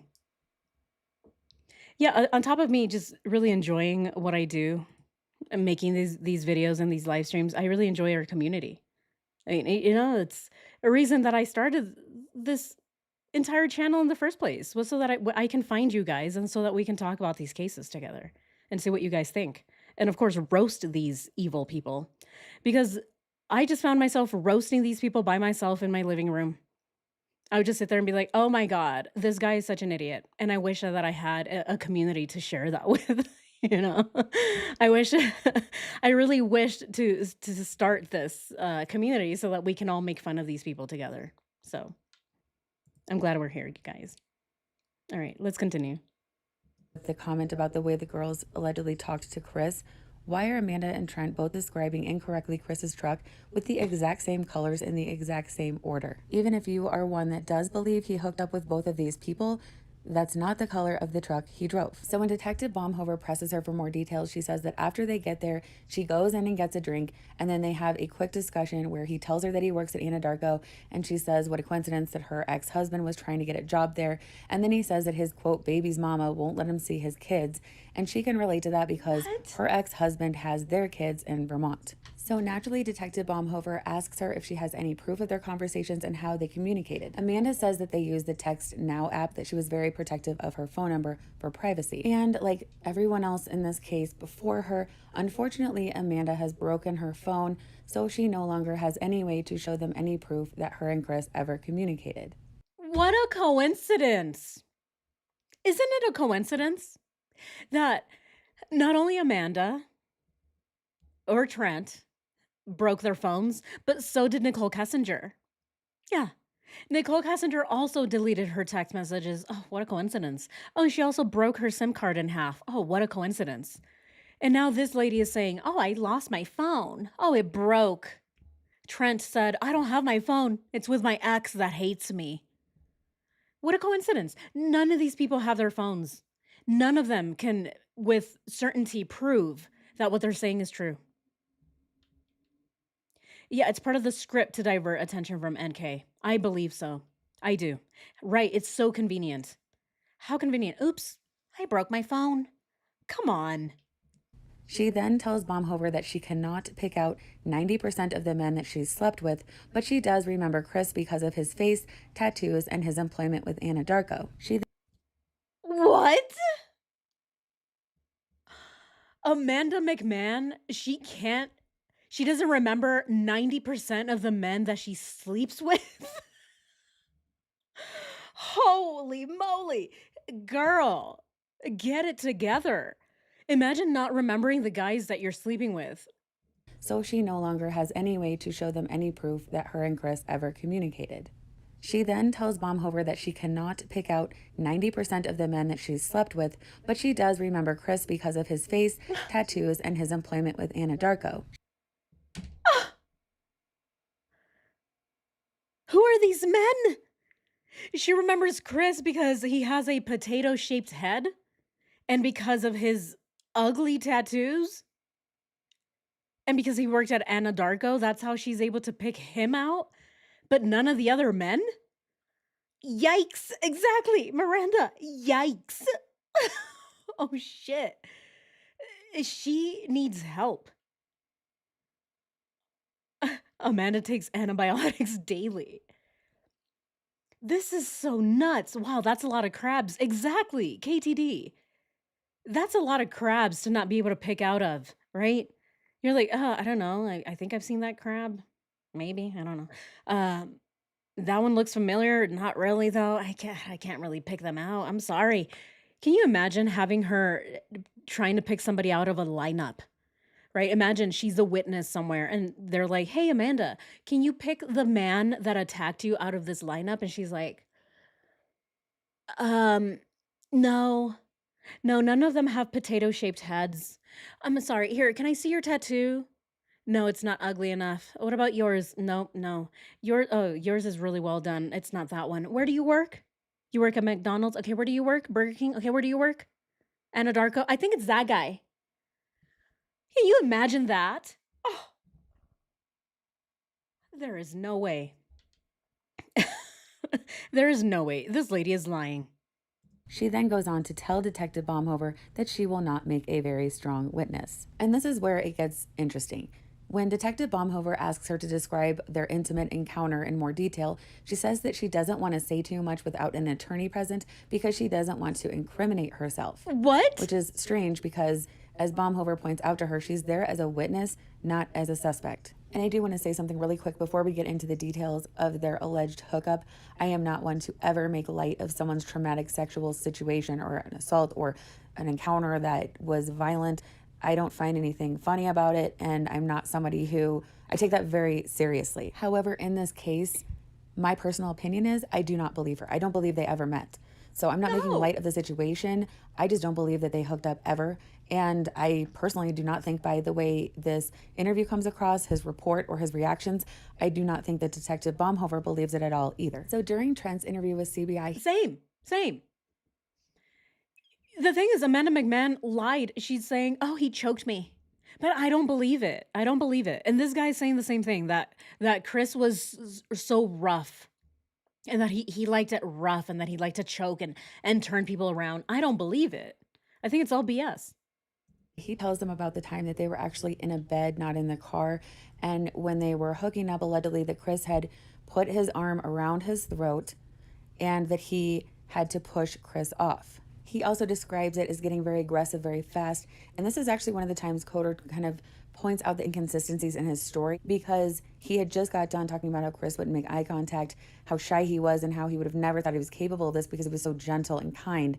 And then he kind of flips back, and it's a big problem for Coder. And just because we are going into details Exactly. here, I do also feel like there is this pushed narrative of Chris wanting to engage in anal intercourse. Amanda tells Baumhover almost immediately that that is something that Chris wanted to do, and I can't help but wonder if that has anything to do with the Google searches that are in Discovery.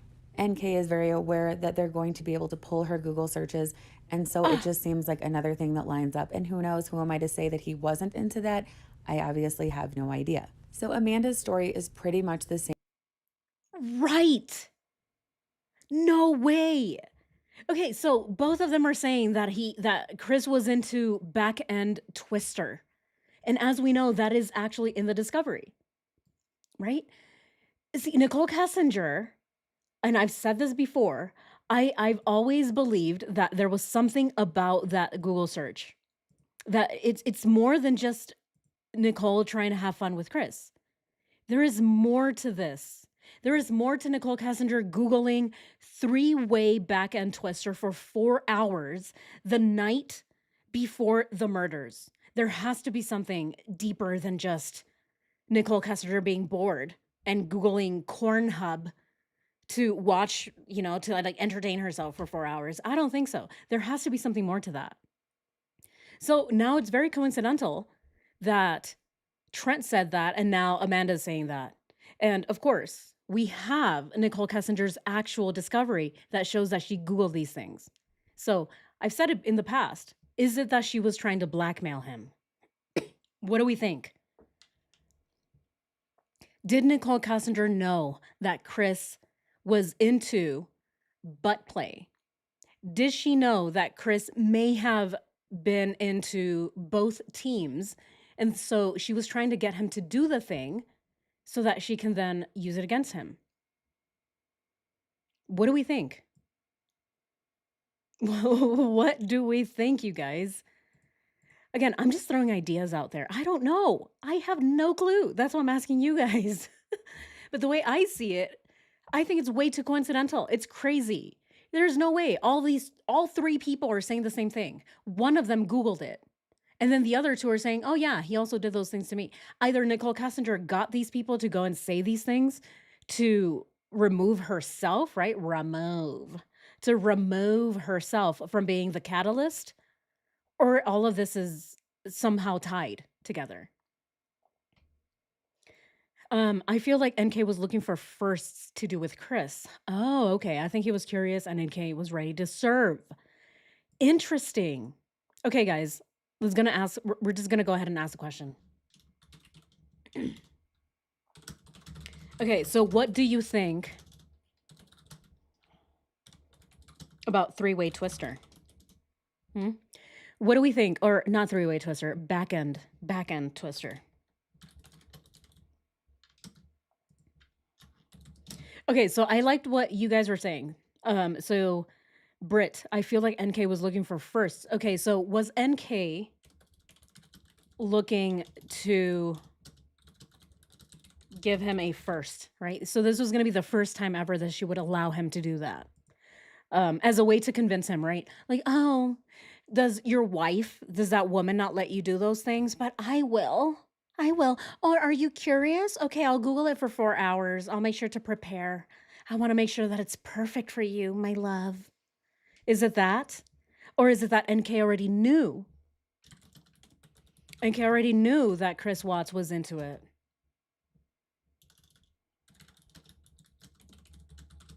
And so because of that, she can use it as blackmail.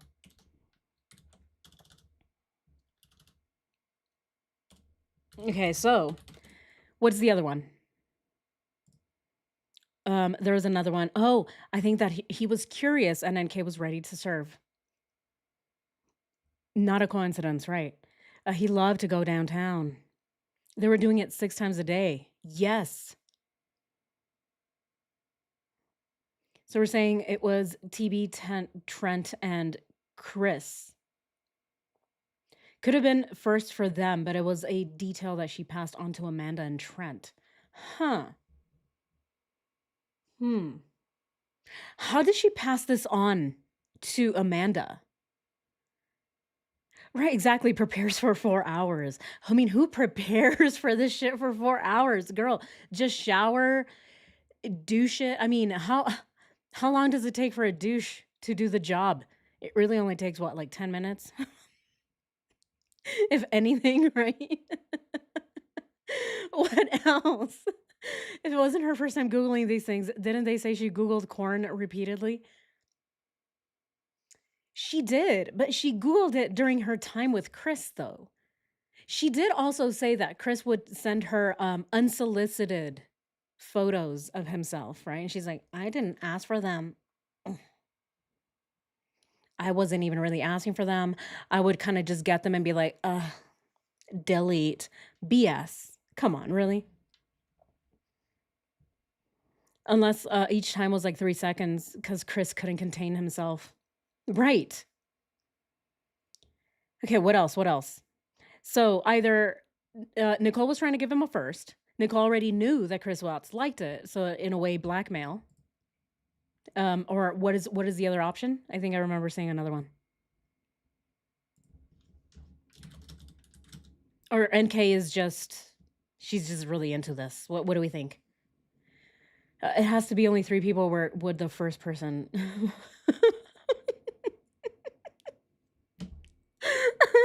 Oh my god. Oh, Nelia.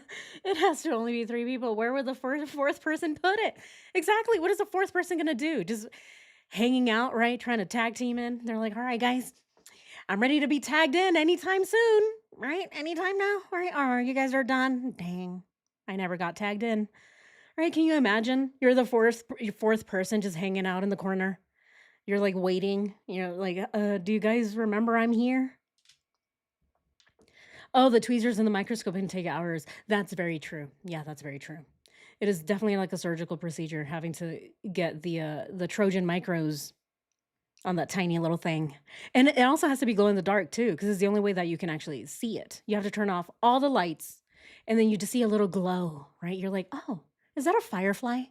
No, that's Chris. Okay, let's go ahead and do. Okay, let's just go ahead and do. She's just into things, right?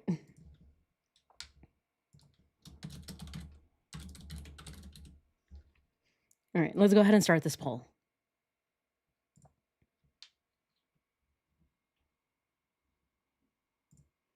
All right, what do you think about the back end twister? NK looking to give him a first. NK already knew that Chris Watts liked it, so it's blackmail. NK was obsessed with Corn Hub, or no inclination. You guys let me know. Face twister.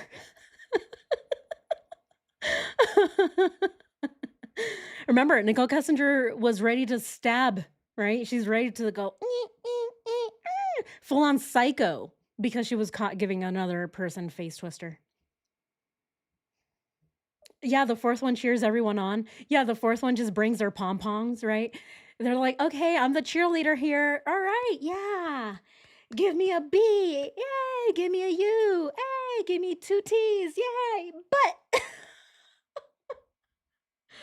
oh man, what is the fourth person doing other than just cheering everybody on? That must suck. They're just the water person, right? They're making sure that everyone is well hydrated. You guys need some water? Yeah, are you doing all right? Okay, cool. Let me know if you need some hydration. I'm the hydration station. Wow. All right, guys, let's continue. Pull her Google searches. And so it just seems like another thing that lines up. And who knows, who am I to say that he wasn't into that? I obviously have no idea. So Amanda's story is pretty much the same as Trent's. When they hooked up, he got aggressive. She says that Chris choked her and that she had to push him off, which is the exact pretty much wording that Trent uses as well. So again, just my opinion, you almost have to believe that Chris was with these people to not believe that there was no coaching, no prepping, and that these similarities are not too big of a coincidence. And to be fair, you could argue that, well, they knew that Chris had allegedly strangled his wife. So if they wanted attention, they're naturally going to come out and give the story like this. Yeah. And yes, that's true. That is a possibility. However, when you look at the other things that line up, like the incorrect information on the truck that is exactly the same, or the details about how Bella and Cece allegedly talked to Chris, that actually lends more to my theory. And again, I've listened to these interviews over and over again, so when I hear this, I immediately can line up how they're similar. And if you feel like doing the same, even though they're long, I will have them linked. So just like in Trent's interview, Detective Baumhover circles back to why Amanda felt the need to come forward. And she, again, is talking about public pressure, just like Trent was, and how people are following her around. And he goes out of his way to dispute this and prove this to be false. He asks her to show him what she's talking about, and she shows him the Radar Online article where her face is blurred out. So there's a blurred out face, yet we are to believe that people are randomly following her around in Colorado and taking pictures of her. It's extremely similar to when Coder basically calls his bluff during Trent's interview and says, how would anyone know? No one even knew till you came forward yesterday. You said you told no one about the relationship, so who are these people that suddenly know? And Trent's actually stumbling on his words, and they catch him up. And the same thing happens here. They're just trying to prove that the motivation that these people are giving to coming forward is not the true motivation. They then briefly discuss the fact that Nicole Atkinson was Amanda's manager at Supercuts in Greeley in 2013, and that is how she found out Shanann was missing, was on Nicole's Facebook wall. Then Baumhover asks her, "Are you sure that the guy you're talking about was Chris Watts?" And Amanda responds with, "Well, that's the $1 million question." And she tells him that she's 99% sure. Oh So my I don't God. remember if this is in part 7, but it is in Trent's interview. When Tammy Lee asks if Trent is 100% sure that it's Chris they're talking about, he also says that he is 99% sure. What is up with this? They both said, I'm 99.9% sure that it's Chris. How do you not know? This is so nuts. How do you not know? How are you not 100% sure that it's Chris? They both said 99.9%. Are you not opening your eyes when you're meeting with these men? Are these two just swiping on Tinder or Grindr and then closing their eyes when they meet the person? They're like, "Oh, hello, nice to meet you. Okay, I don't even want to look at you. Just go ahead and here, just flip me over. Yeah, go ahead. Do it." Are they just not paying attention? And this is also the part where Tammy begins to lose her composure a bit and seems frustrated, and I really don't blame her because it's one of the most frustrating interviews I've ever seen. But she also says, "Come on, Trent, either it's him or it's not. You guys were together for 10 months. You've been intimate with him multiple times. What do you mean you're 99% sure? Either you say that's the guy I had the relationship, or no, that's not the guy I had the relationship. You're not 99% sure that that's someone you saw for 10 months. And I think it's fairly obvious that the reason that they both give this strange 99% answer is because they are potentially, we don't know, I'm saying potentially, giving false information to CBI and FBI in a huge homicide investigation, which is no little deal. So by giving themselves that tiny little window of 1%, they can turn around and say, well, no, I said 99% sure, so I'm not lying. I never said I was 100% sure. It's a little out to make sure that they don't get charged with obstruction of justice or lying to investigators. Yeah, it's kind of so I see it in a similar way that you know how Nicole Kessinger uses a lot of hedging words. She says, "Oh, kind of sorta, maybe, I don't remember. Probably. Yeah, but not really." Right? It's because she's trying to protect herself. She can't say directly, "Oh, yes, this is the time that we arrived," because if she's proven to be lying, then obviously she was lying to police. And so it's kind of similar.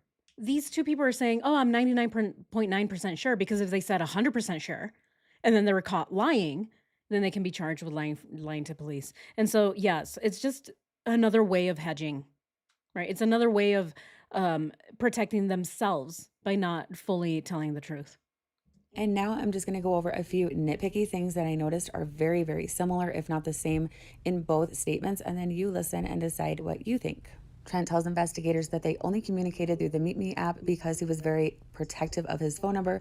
Amanda says that they only communicated through the Text Now app because she was very protective of her phone number. Both Trent and Amanda say that they would love to show proof of their correspondence, but neither one of them has their phones anymore, so unfortunately they have no proof.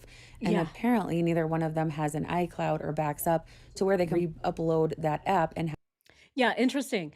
Neither of them have a backup on iCloud. They can't back it up. Nicole Kessinger couldn't either. Remember? Oh, I don't have access to my Google account. I forgot my password. Oh, sir, I can't connect to Wi-Fi. Will you help me? Yeah, how interesting. All three of them. All three of them. It was 2018. Oh, look at that. My light just kind of turned on its own. Or did I say 2013? It's 2018. It's 2018, and none of these people were able to back up their text messages to the iCloud or the cloud, and none of them were able to recover their text messages from their phone. All three of them broke their phones coincidentally, right? Conveniently. All three of them.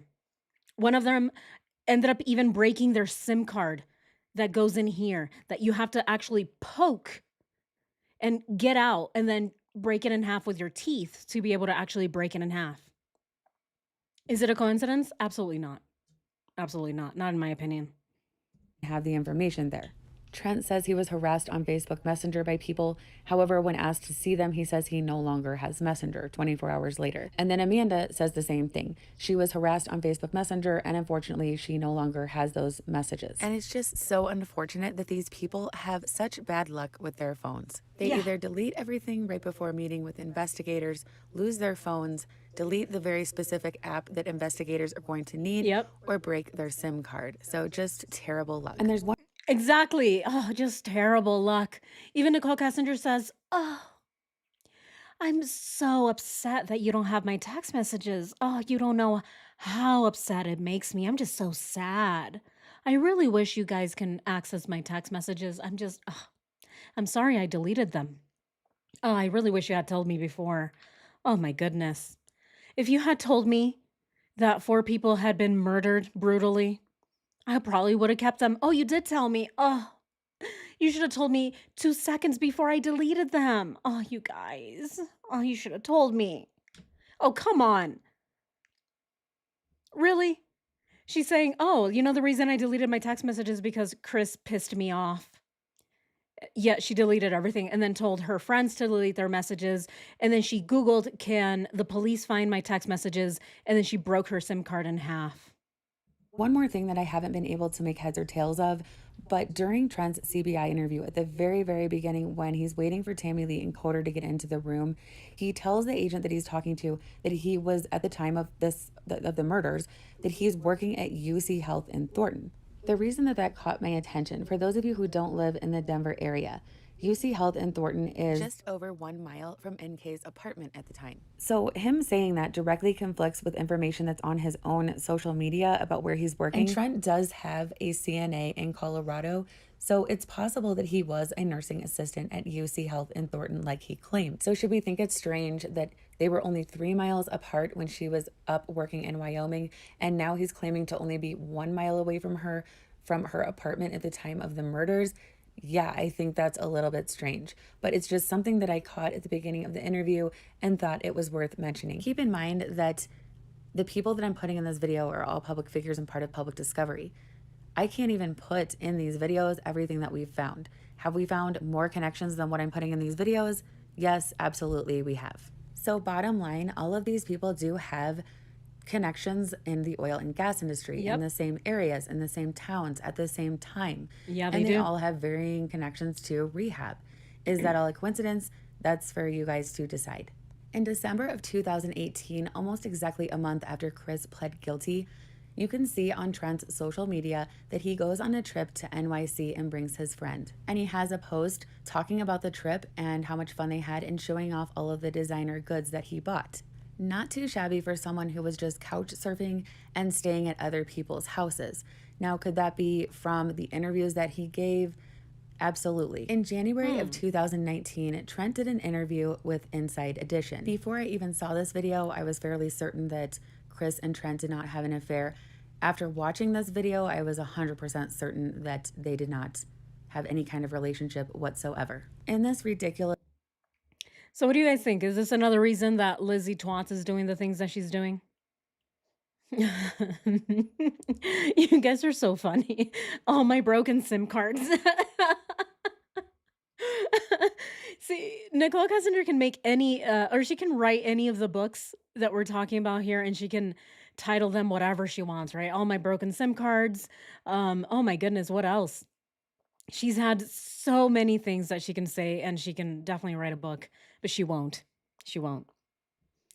But yeah, guys, what do you think? Is this another reason that Lizzie is lying or not lying, that she is trying to, marry Chris Watts or marrying him or whatever because she's trying to get out of bankruptcy? interview, he completely changes the story and all of the facts that he gave to the CBI and FBI. All of a sudden, instead of the places he told Tammy Lee and Coder that they went, all of a sudden they stayed in hotels and Chris paid for his Botox and everything gets way more exciting. And all of a sudden he has all of these texts that he was unable to produce for investigators. One of the texts that they highlight says, "I miss your face." And yes, obviously that's something that people say, but I can't help the fact that that automatically rang a bell. He even goes as far as to tell the interviewer that Chris talked about getting rid of Shanann all of the time.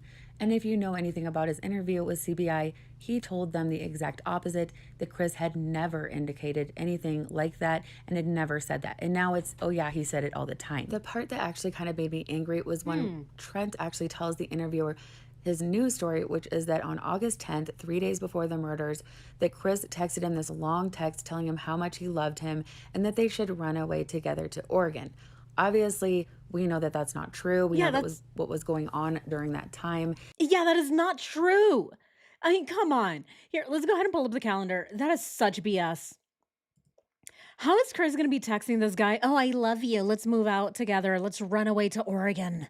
Let's go to Portland. I mean, come on. Really? Look, Chris is too busy. Okay. He is way too busy doing other nonsense. He is meeting with Troy McCoy at the Safeway parking lot, trying to get that fire stick. We also believe that he may have gone out to Survey 319 to scope the area where he was then going to dispose of his family. He's also checking Aspen deals. Okay. Nicole Kessinger is at the baseball game and he is texting her, "Get home safe, my sexy empanada." So there's a lot of things going on here. And there's also this Shanann texting Chris, "Happy anniversary." So when did Chris have time to text this guy, "Oh, we should run away together. Let's go to Portland"? Huh? How is that even possible when Chris Watts is checking Aspen deals? Again, none of this makes sense.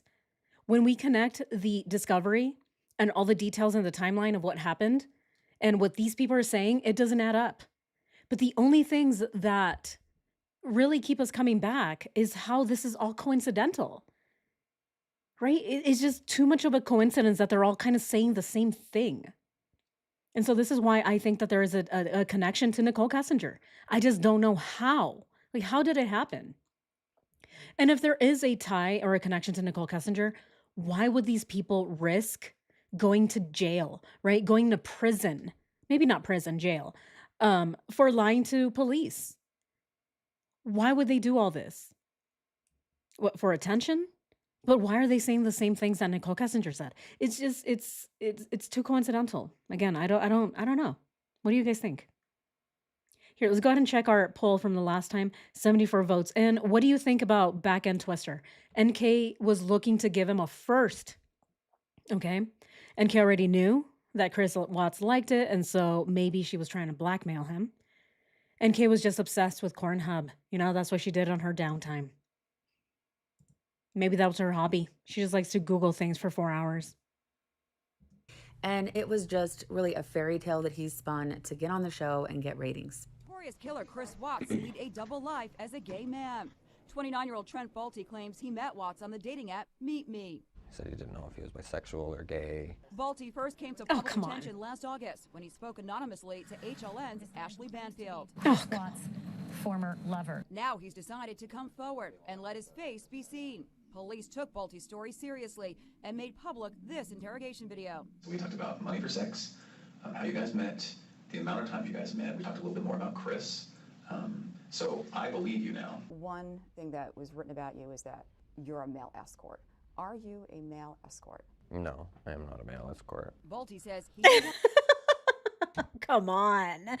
Do we believe that? Are you a male escort? No, I'm not a male escort. Yet he's showing all that money. I don't know if he is or not. But why is he saying that Chris gave him $60 and then $80 and then $250 then? Why is Chris giving him money if he's not an escort? So I believe you now. One thing that was written about you is that you're a male escort. Are you a male escort? No, I am not a male escort. Balti says he and Watts sometimes got hotel rooms, which Watts paid for. He says Watts also paid for his lip injections. Did Chris Watts pay for you to have other cosmetic procedures? He paid for Botox in my forehead and around my eyebrows. He shared several messages between... Oh, come on.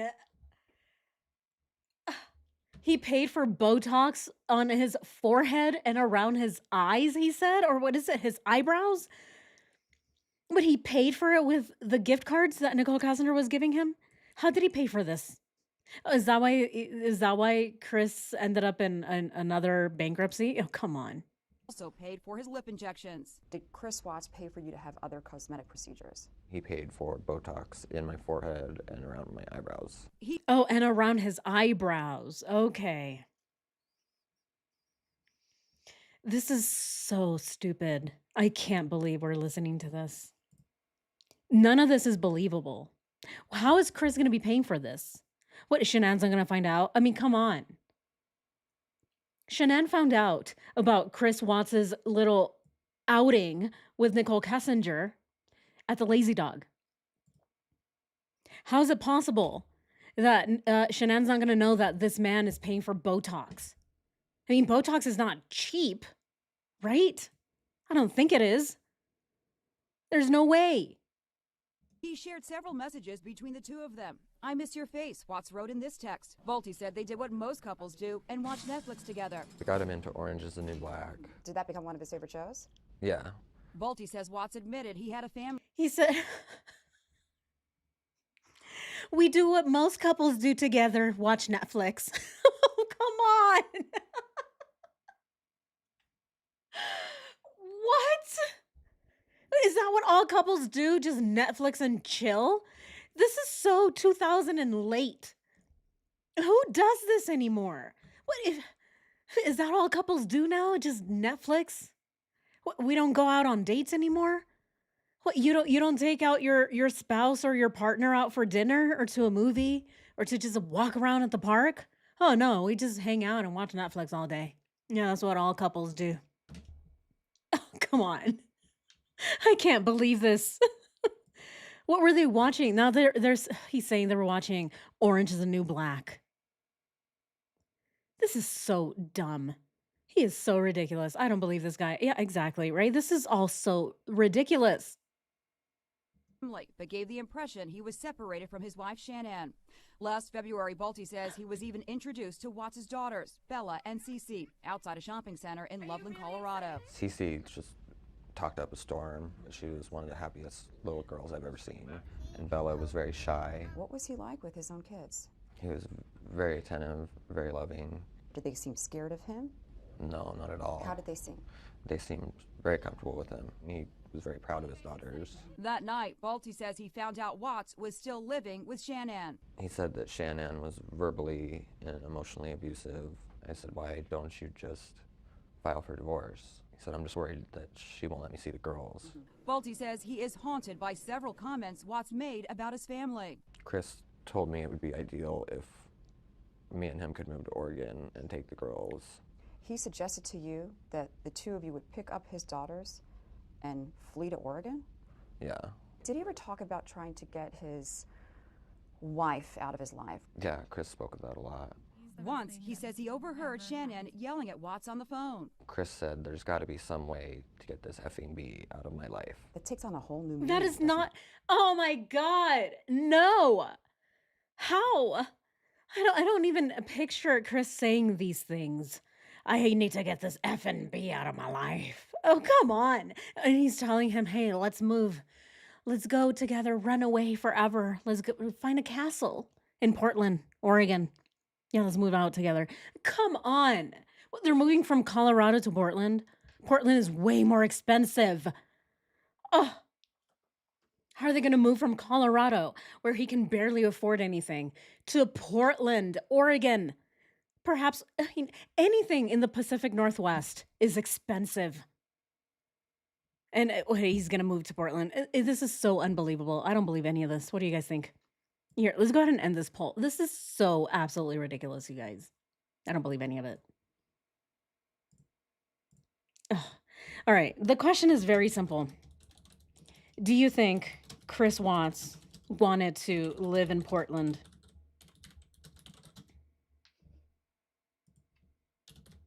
What do you guys think?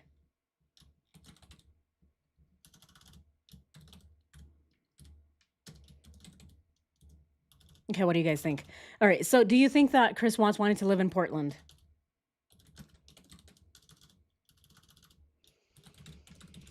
Okay, so yes, no, or need more evidence.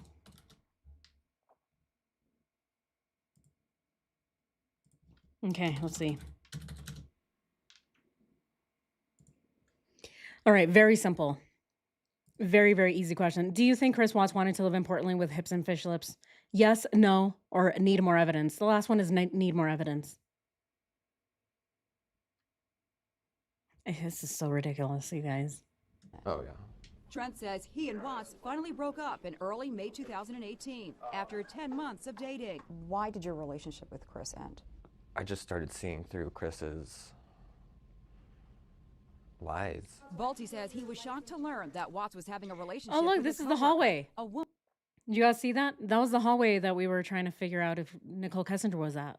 Is she standing in the side or something? Lies. Balti says he was shocked to learn that Watts was having a relationship with a coworker, a woman named Nicole Kessinger. Was Chris Watts seeing you at the same time that he was seeing this woman? Their relationship was only for 2 months. So it times up, it seems like he got with her right after I ended things in May.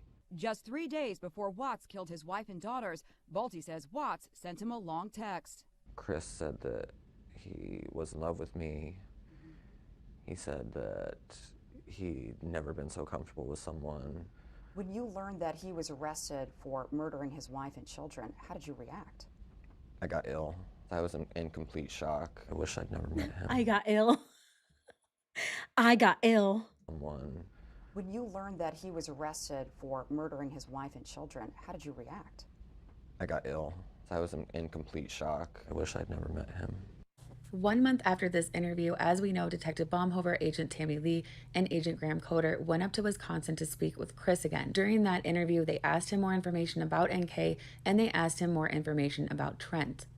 If they had already dismissed Trent, it makes you wonder what exactly their motive was in asking Chris more about him. Hopefully this video helped fill in some blanks or tie some things together for you as far as the people involved and some of the strange coincidences surrounding this case. There will be a part 9, and I really don't know how many parts there will be, but they will keep. It's right here. This is Occam's razor. Occam's razor. All things being equal, the simplest solution tends to be the best one. What do we think? You know, I will say, I will admit I'm actually more confused now than I was before I started this video. I don't even know what to think. Should we keep looking into these two? Now, I know Amanda McMahon, not believable. She's definitely lying. But what about Trent Bolt? Should we keep looking into Trent Bolt and his connections to Nicole Kessinger and Danielle and all of these other people? Now, I do want to just clarify a few things. I went down the rabbit hole. I wanted to figure out if Trent Bolt is actually related at all to Danielle, and I could not find a single thing that points to Trent Bolt being related to Danielle. I couldn't find anything that says that they are cousins.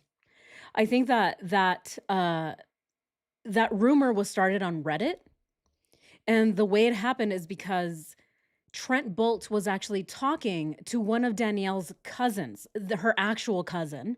And so someone made the connection that Trent Bolt is Danielle's cousin, but it's not. It's not. I went down and I did a pretty deep dive into their genealogy, even their family tree, and I could not find a single connection to Danielle and Trent Bolt being cousins. So I don't think that they're cousins.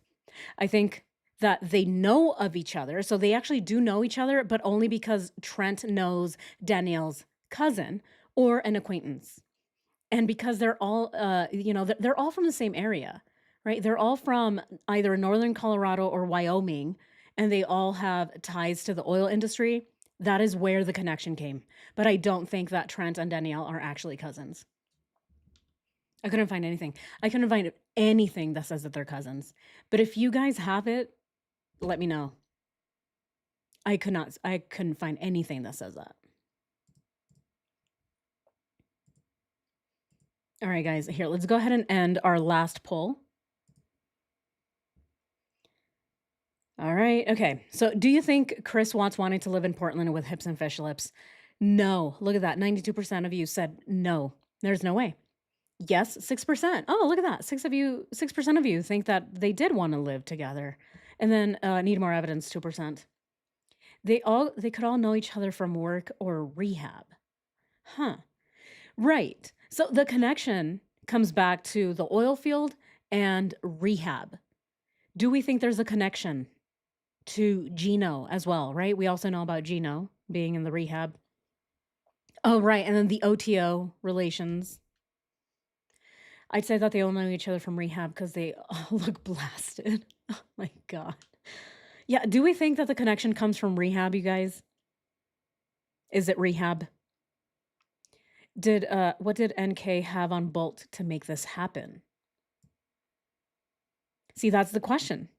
We don't know, right? We don't know. But we can go back to this, right? Occam's razor.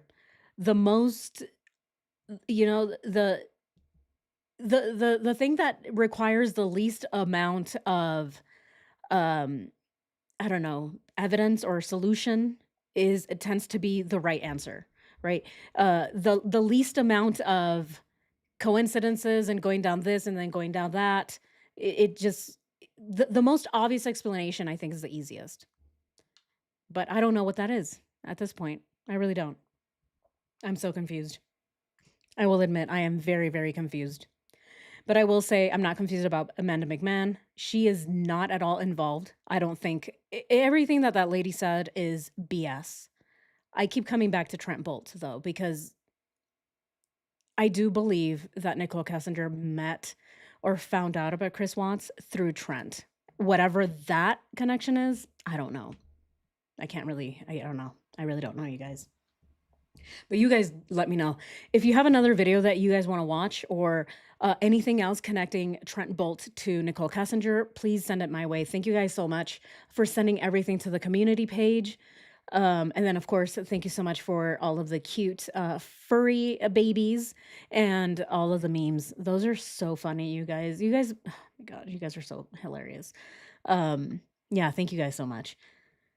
Yeah, oh my God. Yes, they are weird. All right, guys. Well, that's all I have for you guys today. Here, let's go ahead and just do a quick shout out to everybody. Scott, thank you so much for the super chat. Arizona Adventures, thank you so much for gifting a membership. Thank you. Thank you so much. I appreciate you. Smart Survival, thank you so much for the hugs. Hot Chocolate Lover, thank you so much for the support. Soily Blue, thank you so much for the support. And Hot Chocolate Lover, thank you so much for being a member and for all the wishes. Nancy, thank you so much. Angela, thank you guys so much for the jewels. You guys are so sweet and generous. Thank you guys. Yeah, well, that's all I have for you guys today. Yeah, let me know what you thought about this. Let me know if there's anything else that we need to look into. Thank you guys so much. I appreciate my moderators and my members, and thank you to my subscribers. If you like this live stream, please go ahead and subscribe. Go ahead and share it, like it, comment, hype it, all the good stuff. Let's go ahead and fight YouTube and their intense greed and see if we can come out on top. Yeah, guys, and if you can, and if you have time, and if you would like to, yeah, see if you can read about what YouTube is doing to your favorite content creators. See what they're doing to you as a YouTube consumer as well. And yeah, just stay informed. Just stay informed. It is so crazy, the things that are happening. So yeah, guys. All right, guys. Well, thank you guys so much. Take care, and I'll see you guys next time. I'll see you tomorrow. Bye, guys.